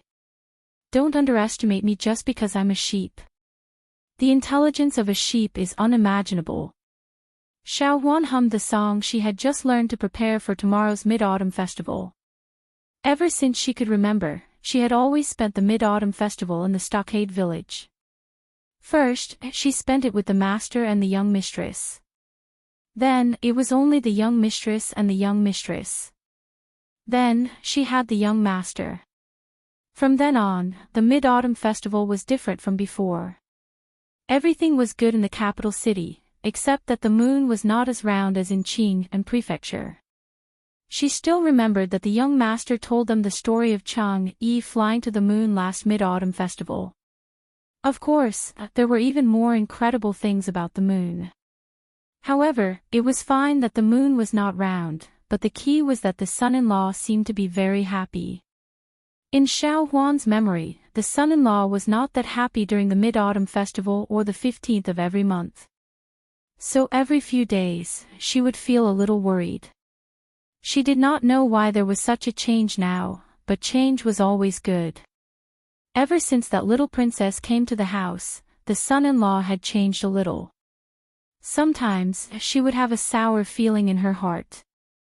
Later on, she thought that she would soon return to the palace and live alone in a very big room. It must be very lonely. She did not know if she would be afraid to sleep at night. In any case, when she was that young, she did not dare to sleep alone. Thinking of this, she felt some sympathy in her heart, and the trace of jealousy in her heart also dissipated. Li Yi walked out of the room. He had just coaxed Yongning to sleep. Tomorrow was the Mid-Autumn Festival.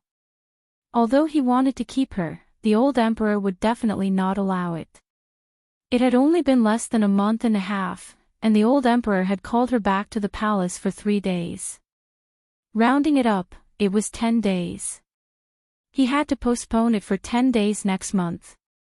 Otherwise, he would suffer a great loss. Speaking of which, since coming to the capital, there had been a lot of messy things. It was only recently that he had completely relaxed. He really hoped that the days would continue like this. What king of Shu, what Qin family, what young Duke Qin, what Dianxia Academy. He didn't have to care about those messy things anymore. Yongning had just fallen asleep, Xiao Huan was busy in the kitchen, and Mississippi Lu rarely stayed out of the house. She was wiping her precious Choshue in the yard. In the room beside her, the proud Lolita looked excited. She was talking with Rui. What a harmonious and warm scene. Sister Rui, can you let me marry Sir in the future? As soon as Li Yi stepped into the room, he heard the Tsundra Lolita pulling Rui's hand and saying this. The warm and harmonious scene was instantly shattered. Rui was stunned for a moment, then she chuckled. She really couldn't answer this little girl's joke. I'm not joking. The Tsundra Lolita was a little anxious and said, even if I really marry Sir in the future, Sister Rui is still a sister. I will be very obedient, just like now. I will always be younger than Sister Rui. Seeing that Rui was still unmoved, the Tsundra Lolita gritted her teeth and said, Two younger is fine too. At most, 1 younger than Sister Zheng that Sir secretly went to see. No younger than that, Sister Zheng. Rui let out a soft cry of surprise. She looked over the Tsundra Lolita. Sister Zheng. Mississippi Lu's Choshue had already been wiped. She crossed her arms and carried her long sword in front of her chest. She stared straight at Li Yi. Li Yi looked in front of him and then looked behind him. He had a feeling that the world was big and there was nowhere to escape. Husband, if you really like that goddess Luo Shui, then please bring her back. When there were only the two of them in the room, Rui looked at Li Yi and said, Husband, you don't need to worry about me. I'm not a jealous woman. Among the noble officials in the capital, which one of them is like you? I'm afraid that after a long time, there will be gossip. Li Yi raised his eyebrows. Who would dare to gossip? Moreover, I've been married to you for so long, but I haven't had a child for you or for the Li family. Rui's expression was a little gloomy, but her expression was very serious. That Miss Zheng can be considered talented and beautiful. She also has a good relationship with you. If she can enter the residence, I will feel better. Wife, don't joke. Li Yi looked at her and said with a smile, what do you mean by there will be a child? This kind of thing can't be rushed, since the last time, she couldn't figure out Rui's routine. She and Rui were biological sisters. Perhaps, their personalities were similar. According to Rui's personality, if he nodded slightly, the autumn water would be intimately touching his neck. He looked at Rui again and looked around. He asked suspiciously, tell me, where is the sword hidden? After a while, Li Yi came out of the room. Looking at the tightly shut door, he gritted his teeth and said, Li Bingning, come out. Inside the room, Rui's hand subconsciously caressed her abdomen and she sighed softly. After you leave the palace this time, don't cause any more trouble. Spend more time with those officials. For the rest of the time, stay in the residence. Don't interact with those shady people. In a luxurious carriage at the gate of the palace, a woman dressed in palace attire said to a young man. Xian understands. The young man's face was slightly pale. He lowered his head and said yes. He got out of the carriage and got into another carriage. Back to the King of Shu's mansion. He said in a low voice. The carriage slowly started and gradually disappeared into the street. The capital is still the same. The King of Shu murmured as the carriage moved forward with difficulty on the crowded street. He held a thick book in one hand and lifted the curtain with the other. At the same time, in the Qin mansion, another young man slowly walked out of the room while holding his chest. He took a few deep breaths of air and a strange smile appeared on his face. The taste of freedom, it's been a long time, greetings, little Duke. A timid voice sounded out from the side. Qin Yu turned to look at the unfamiliar maidservant, an expression of interest on his face. However, when he saw the long scar on the side of her face, he frowned and asked, why haven't I seen you before? I only entered the mansion half a month ago. The servant girl said carefully. Qin Yu didn't ask any more and just waved his hand in annoyance. I'll take my leave. The servant girl breathed a sigh of relief and left in a hurry. Although she had just entered the mansion, she had heard many rumors about the little Duke. There were many servant girls in the mansion who had been violated by him. Naturally, she was afraid of him. Xiao Mei, why are you in such a hurry? A rough voice of a man came from the side. The servant girl called Xiao Mei stopped in her tracks and said, Brother Wu, it's nothing. Yes, this is the backyard. Walk slowly and don't bump into anyone. The man nodded and said. Brother Wu, I understand. The servant girl nodded. Brother Wu was a favorite of Fifth Lord and was a very good person. When a few servants bullied her last time, he had stood up for her and had always taken good care of her. All right, you can go. I still have something to do. The man waved his hand, turned around, and left. The servant girl named Xiao Mei stood there in a daze for a while. She sighed, and a complicated expression appeared on her face. Only when a voice calling for her came from the front did she respond and quickly run over.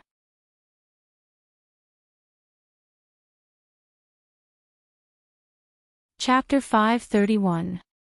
Before the Mid-Autumn Festival, Yongning and the Tsundra Lolita were taken into the palace. Today was the second day after the Mid-Autumn Festival, and Yongning should be sent back in 2 days. Since the beginning of autumn, the weather has gradually become cooler. The unbearable summer heat has gradually faded away. In the capital, the smoothie shops and ice-making workshops have gradually closed, but the sales of Rui's dough are as hot as ever. According to the experience of last year, this kind of popularity will continue for at least 3 months, and will gradually decline after the first snow falls. Li Yi was lying on the rocking chair in the courtyard with his eyes closed. Xiao Huan stood behind him, and a pair of skillful hands pressed on his head skillfully. Knowing that her son-in-law was thinking about something, this time, she didn't chatter in Li Yi's ear, which was rare. Li Yi was indeed thinking about something, and it was a very troublesome thing. Rui's mood has been a little depressed in recent days. He thought it was a normal reaction during a special period, and tried all kinds of methods but failed to change it. It was not until 2 days ago that he found the crux of the matter. It has been a few months since the two of them consummated their marriage. Under normal circumstances, there should be no movement in her stomach. This is what she cares about. This is also what Li Yi is worried about. Could it be that in the process of transmigration, some unknown changes occurred in some places, leading to the current situation? He even went to the Imperial Physician's Bureau to find Lu Jimin. Although old Lu's diagnosis was that there was no problem, it did not make him feel at ease. After all, if there was really something wrong because of the different body and soul, it was not something that could be seen just by feeling the pulse. Of course, the problem may also lie with Rui. After all, this matter seems to have nothing to do with the level of martial arts. But considering the pressure in her heart, Li Yi did not say anything or do anything, and tried to avoid this topic these 2 days. Since ancient times, people would blame this kind of thing on women, even they themselves thought so. No wonder Rui wanted him to marry Miss Sang. This has probably become a knot in her heart that can't be untied. Forget it, stop rubbing. The more he thought about it, the more annoyed he became. Li patted Xiao Huan's hand and said, "Oh." The young maidservant behind her responded in a low voice. She had a worried expression on her face. The son-in-law had encountered some trouble, and the young miss didn't seem to be very happy either. How good would it be if she could help the son-in-law? The sound of footsteps came from outside the door. Xiao Huan raised her head and saw the princess who often came to the house walking in. She could see princesses every day, and more than one of them. She was already immune to princesses.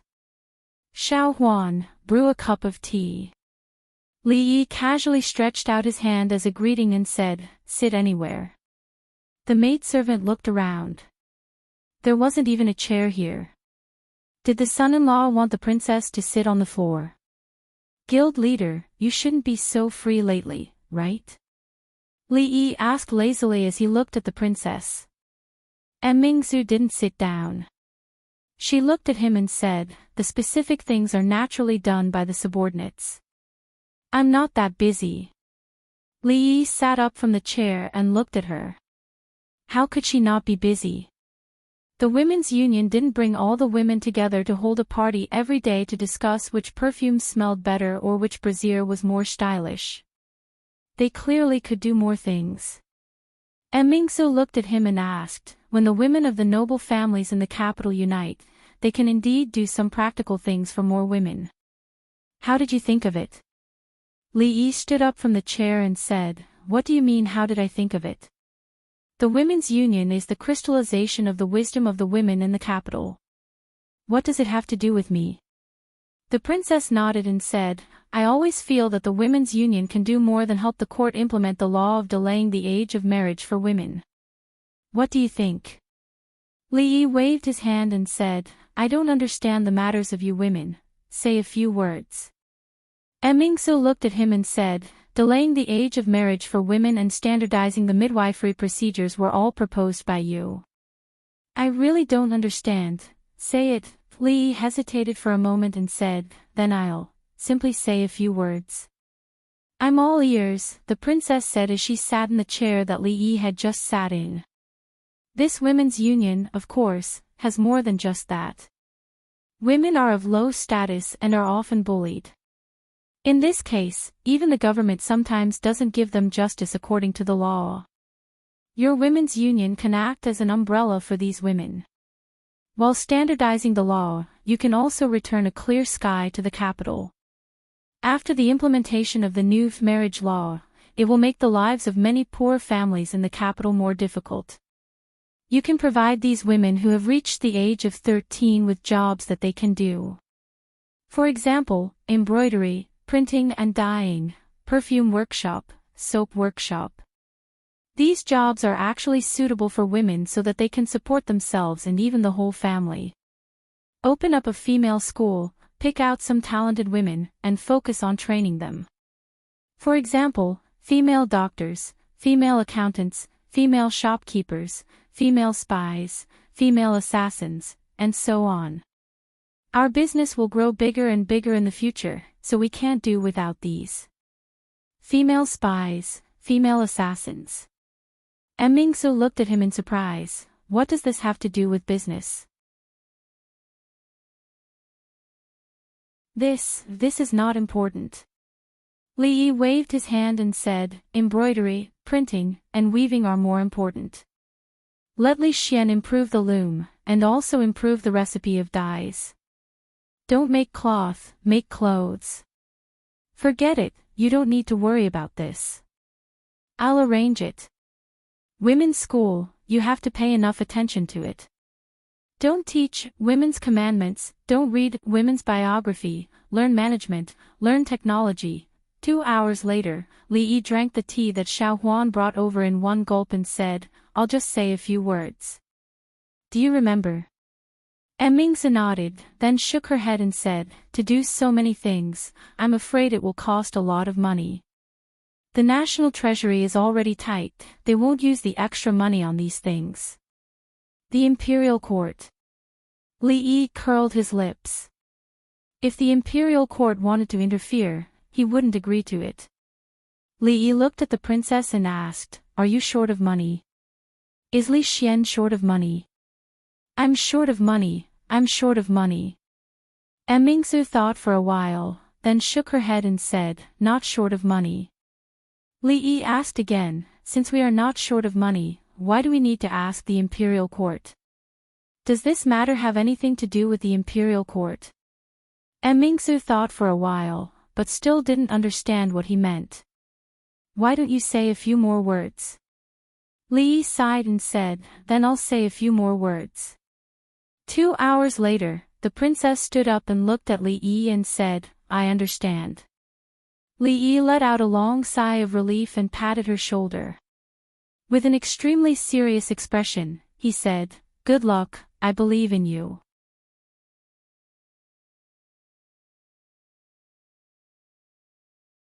Chapter 532.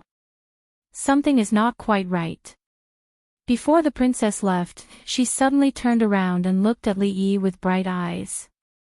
Just now, he had said a few more words. Li Yi was very thirsty. He held a pot of tea and gulped it down. Hearing this, he put down the teapot and asked, what is wrong? The princess showed a thoughtful expression and said, you usually avoid trouble when you can, and you don't say a word more if you can. Why are you so attentive this time? There must be something wrong. Looking at Mingzhu's slightly suspicious eyes, Li Yi wanted to throw the teapot in his hand at her. F***ck. I just said a few more words. What's wrong? Do you think I have any ulterior motives? If you were the first prince instead of the eldest princess, I wouldn't have to do these things and say these words. I have nothing better to do. At the risk of being checked by the court, I helped to implement the new marriage law, and I stayed up late to write the script. I even had a few pimples on my face. I also had to hire the internet water army to fan the flames and create public opinion. It was not easy for me to do all this. It was good to sell perfume and underwear. Why would I care about the happiness of the women in the world? Whether their thoughts were independent or not, and whether their consciousness of struggle was awakened, what a heartless fellow. Why didn't she take a look at who was the one getting the benefits? All she did was casually show her blade in the imperial court and earned her reputation and money. When the two ideas he had just said became reality, who knew what she would get? Now, she was actually suspecting that he had ulterior motives. Without him, she would still be grounded. Xiaowan, see the guest out. Li Yi lay back on the chair and was extremely disappointed. He didn't look at her again and ordered the little maid. The little maid looked ahead blankly. That was the princess. How could he see her out? Mingzu wants to open a girls' school. Emperor Jing turned his head and looked. He shook his head and said, according to what the Empress said, the scale of this girls' school is really rare in the world. It can be called another directorate. The national treasury has always been tight, but there is no extra money for her to toss about. Although women's schools were rare among the common people, they were indispensable to those scholarly families and aristocratic families. The girls in the family had to enter the women's school at an early age. Aside from learning the 4 arts of zither, chess, calligraphy and painting, as well as poetry and classics, they also had to learn the women's reflections and women's training, which were related to women's virtues, women's duties, and the etiquette of the boudoir. He was not surprised that Mingzu wanted to do something for women these days and wanted to open a girls' school. However, if they followed her plan, it would cost a lot of money. The national treasury was already tight, so it was impossible to use the money on these things. The Empress put a bowl of soup on the table in front of Emperor Jing and said, "Your Majesty guessed wrong this time." Mingzu did not want to take money from the national treasury. Emperor Jing asked doubtfully, "Without an investment of 100,000 taels of silver, I'm afraid it will be difficult to succeed. Where will she get the money?" The Empress smiled and said, "Your Majesty, do you know what is the most profitable business in Jingdo?" Jing Emperor drank a mouthful of soup and turned to look at her. He had to deal with countless government affairs every day. How could he have the energy to care about these things? "It's perfume." The Empress looked at him and said, "In the palace, from the concubines to the palace maids, even the little princesses use perfume. It is very popular outside the palace. Every time a new product is released, it will set off a wave in the circle of the noble ladies in the city. Your Majesty, do you know how much this inch-tall bottle of perfume sells for?" Emperor Jing shook his head. Li Yi said that he could not smell perfume, so the palace maids around him were not allowed to use it. The Empress never used it, so he was not very clear about this. 10 taels of silver. The Empress shook her head and looked at him.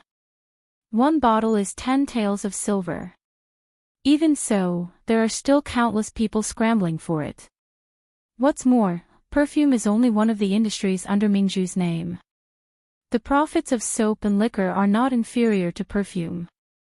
To be honest, I do not know how much wealth Mingzhu has now. Emperor Jing was surprised and said, "These things have such a big profit. In just half a year, she can easily take out 100,000 taels of silver." 100,000 taels of silver was not a small amount. It should be known that the annual tax revenue of the Jing kingdom was only 10 million strings of silver. In the past 2 years, there had been disasters. Last year's tax revenue was only 8 million strings of silver. It was incredible that Mingzhu alone had a wealth of 100,000 or more in such a short period of time. "This is all thanks to your Majesty's County Earl Li," the Empress smiled and said. "Not only Mingzhu, but Xian, has also earned a lot of money in the past 6 months. I have received their filial piety these days. My hands are tired." He did not want to be a good county earl, but learned to do those profit-seeking things like a businessman. Emperor Jing shook his head and asked, "What has Li Yi been doing these days?" Changda's figure appeared behind him and said, "Your Majesty, County Earl Li has been playing around with the 2 princesses these days." "What else?" Seeing that Changda did not speak again after saying one sentence, Emperor Jing looked back and asked after a while. "Your Majesty, nothing else." Changda shook his head and said. Emperor Jing was stunned and asked, "He only plays with Yongning Shaning every day." Changda nodded and said, "County Earl Li said that this is to let Princess Yongning relax and help her illness." Emperor Jing waved his hand and said helplessly, "I don't know where he learned his medical skills. Although it seems absurd, it is effective." "Forget it." Changda thought for a while and said, "County Earl Li also said that because His Majesty summoned Princess Yongning to the palace twice and interrupted the treatment, she needs another 10 days of treatment. Emperor Jing frowned and asked, "What do you mean?" "It means that because His Majesty summoned the princess to the palace for 3 days, the princess needs to stay in County Earl's mansion for another 10 days. Changde said. "Nonsense." Emperor Jing slammed the table and said, "A monarch does not joke. I said 2 months, so it is 2 months. Not a day more, not a day less. You actually blame me for summoning Yongning into the palace. Why? Can't I see my own daughter?" Chang sighed and said, "County Early said that the last 10 days are very important. If something goes wrong, I am afraid that all the previous efforts will be wasted. Her Royal Highness may become like before." Hearing this, Emperor Jing's body shook slightly. How could he forget that stupid expression and empty eyes? After a moment of silence, he gritted his teeth and said, 10 days, forget it. 10 days is 10 days. Thinking of another thing, Emperor Jing suddenly asked, "Where did Shaning go? Why haven't I seen her these days?" Changde pondered for a moment and said, "Didn't His Majesty order that Princess Shaning can go out of the palace these days?" Only then did Emperor Jing remember that Shou Ning had thrown a tantrum and threatened to go on a hunger strike. He had a headache before he agreed. In these 2 months, he could go out of the palace to see Yongning. Did she go every day? After a while, an angry voice came from the Hall of Diligent Government. "Is it not enough to kidnap my daughter? Do you want to kidnap another one?"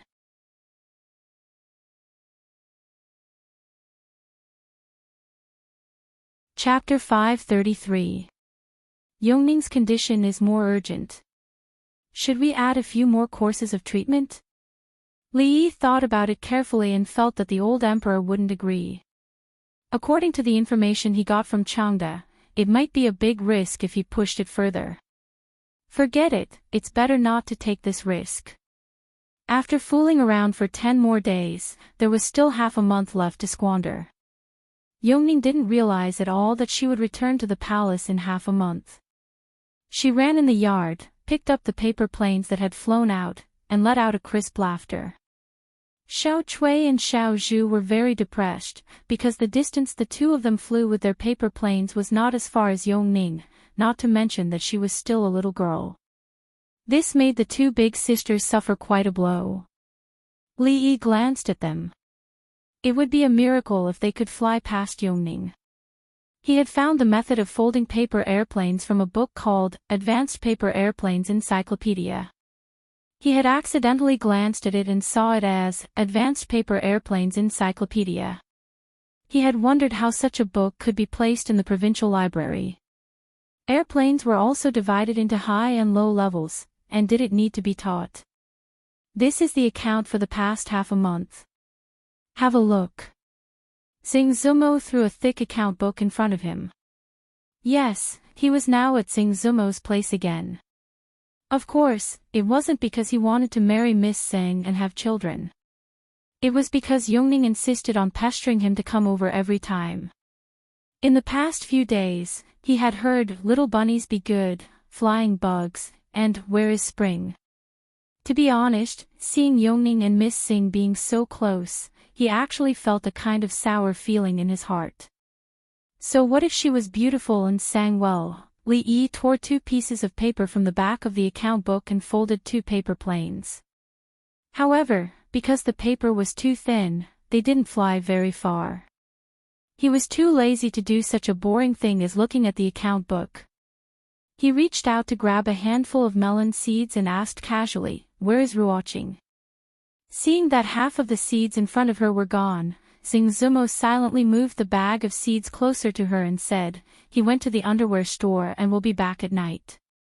Since yesterday, Yongning had said that she wanted to eat osmanthus cake several times.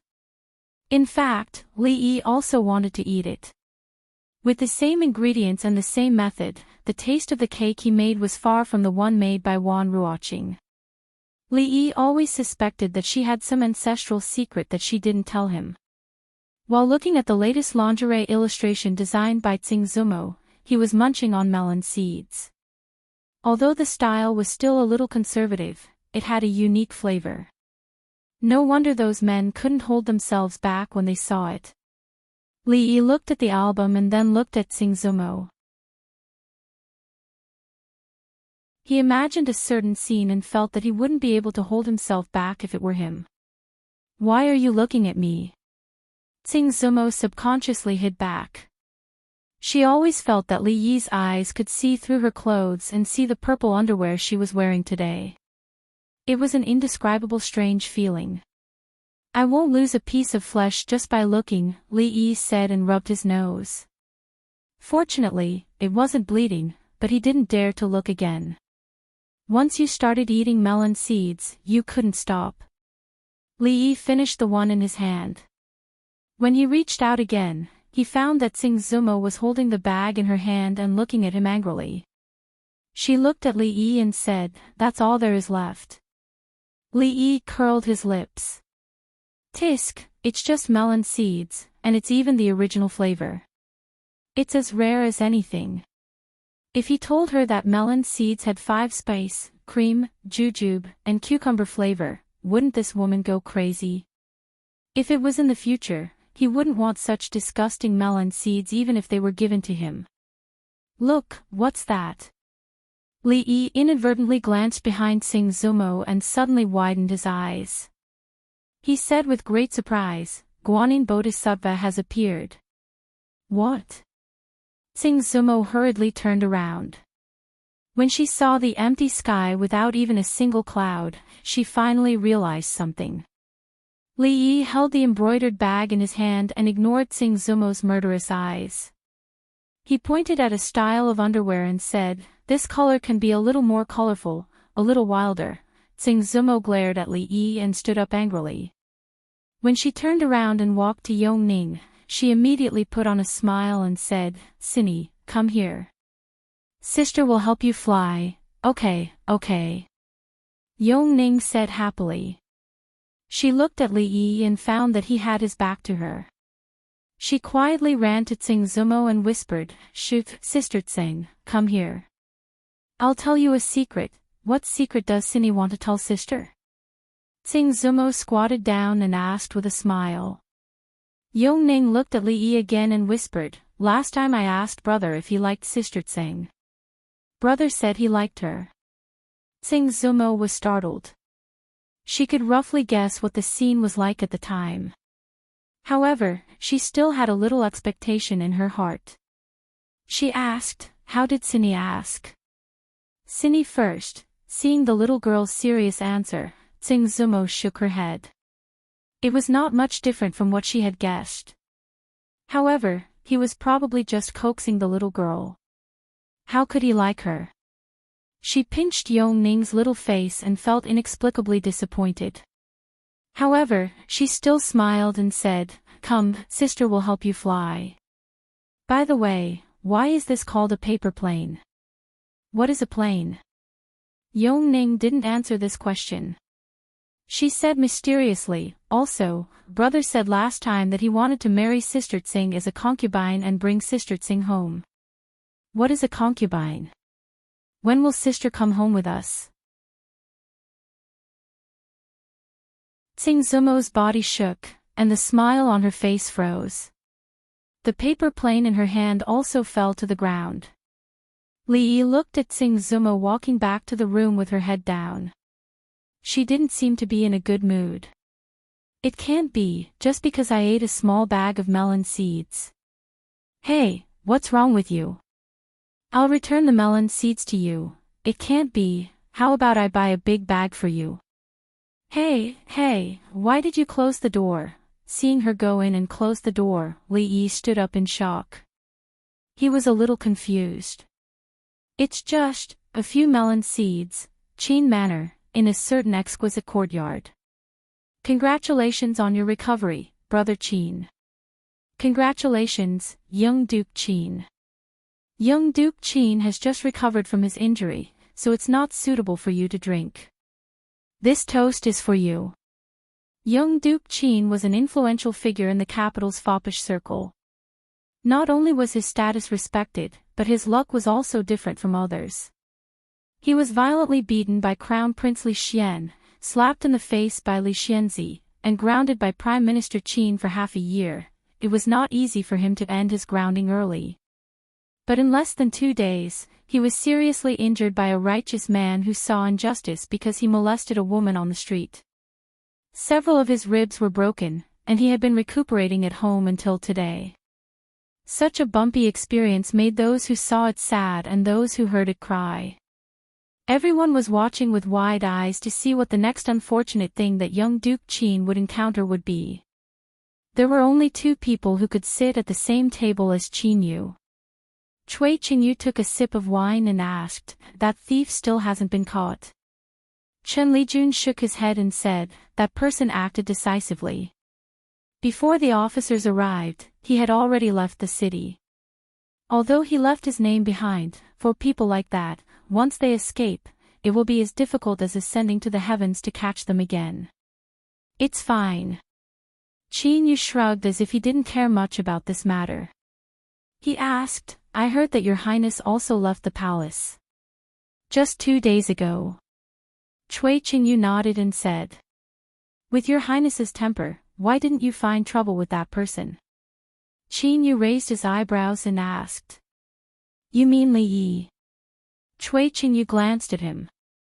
The hand of a servant girl who was pouring wine for him suddenly trembled and the wine spilled on the table. The servant girl with a long scar on her face turned pale and hurriedly wiped it with her sleeve. Cui Qingyu frowned and said, Okay, put it here, I'll do it myself. Besides that Li Xianzi who is deeply favored by the emperor. Oh, I should call him Li Xianbo now. Besides him, who else could it be? Qin Yu's mouth pulled into a strange smile. Cui Qingyu shook his head and said, "With his current status, no matter what, your highness can't do anything to him." After your highness left the palace, your highness closed your door and didn't go out. I heard from the servants of the prince's mansion that your highness only read books every day and seems to have completely changed your temperament. Cui Qingyu's voice gradually became smaller. The servant girl with a scar on her face retreated to the back. She lowered her head and bit her lips. Her eyes were extremely complicated. You're tuning into the LoveLore Library YouTube channel. We're so grateful for your support and don't forget to subscribe to join us on this incredible journey through captivating stories. Your generosity through donations truly makes a world of difference, as it's the primary source of revenue that allows me to expand and enhance this channel for you. Thank you from the bottom of my heart for being a part of this adventure.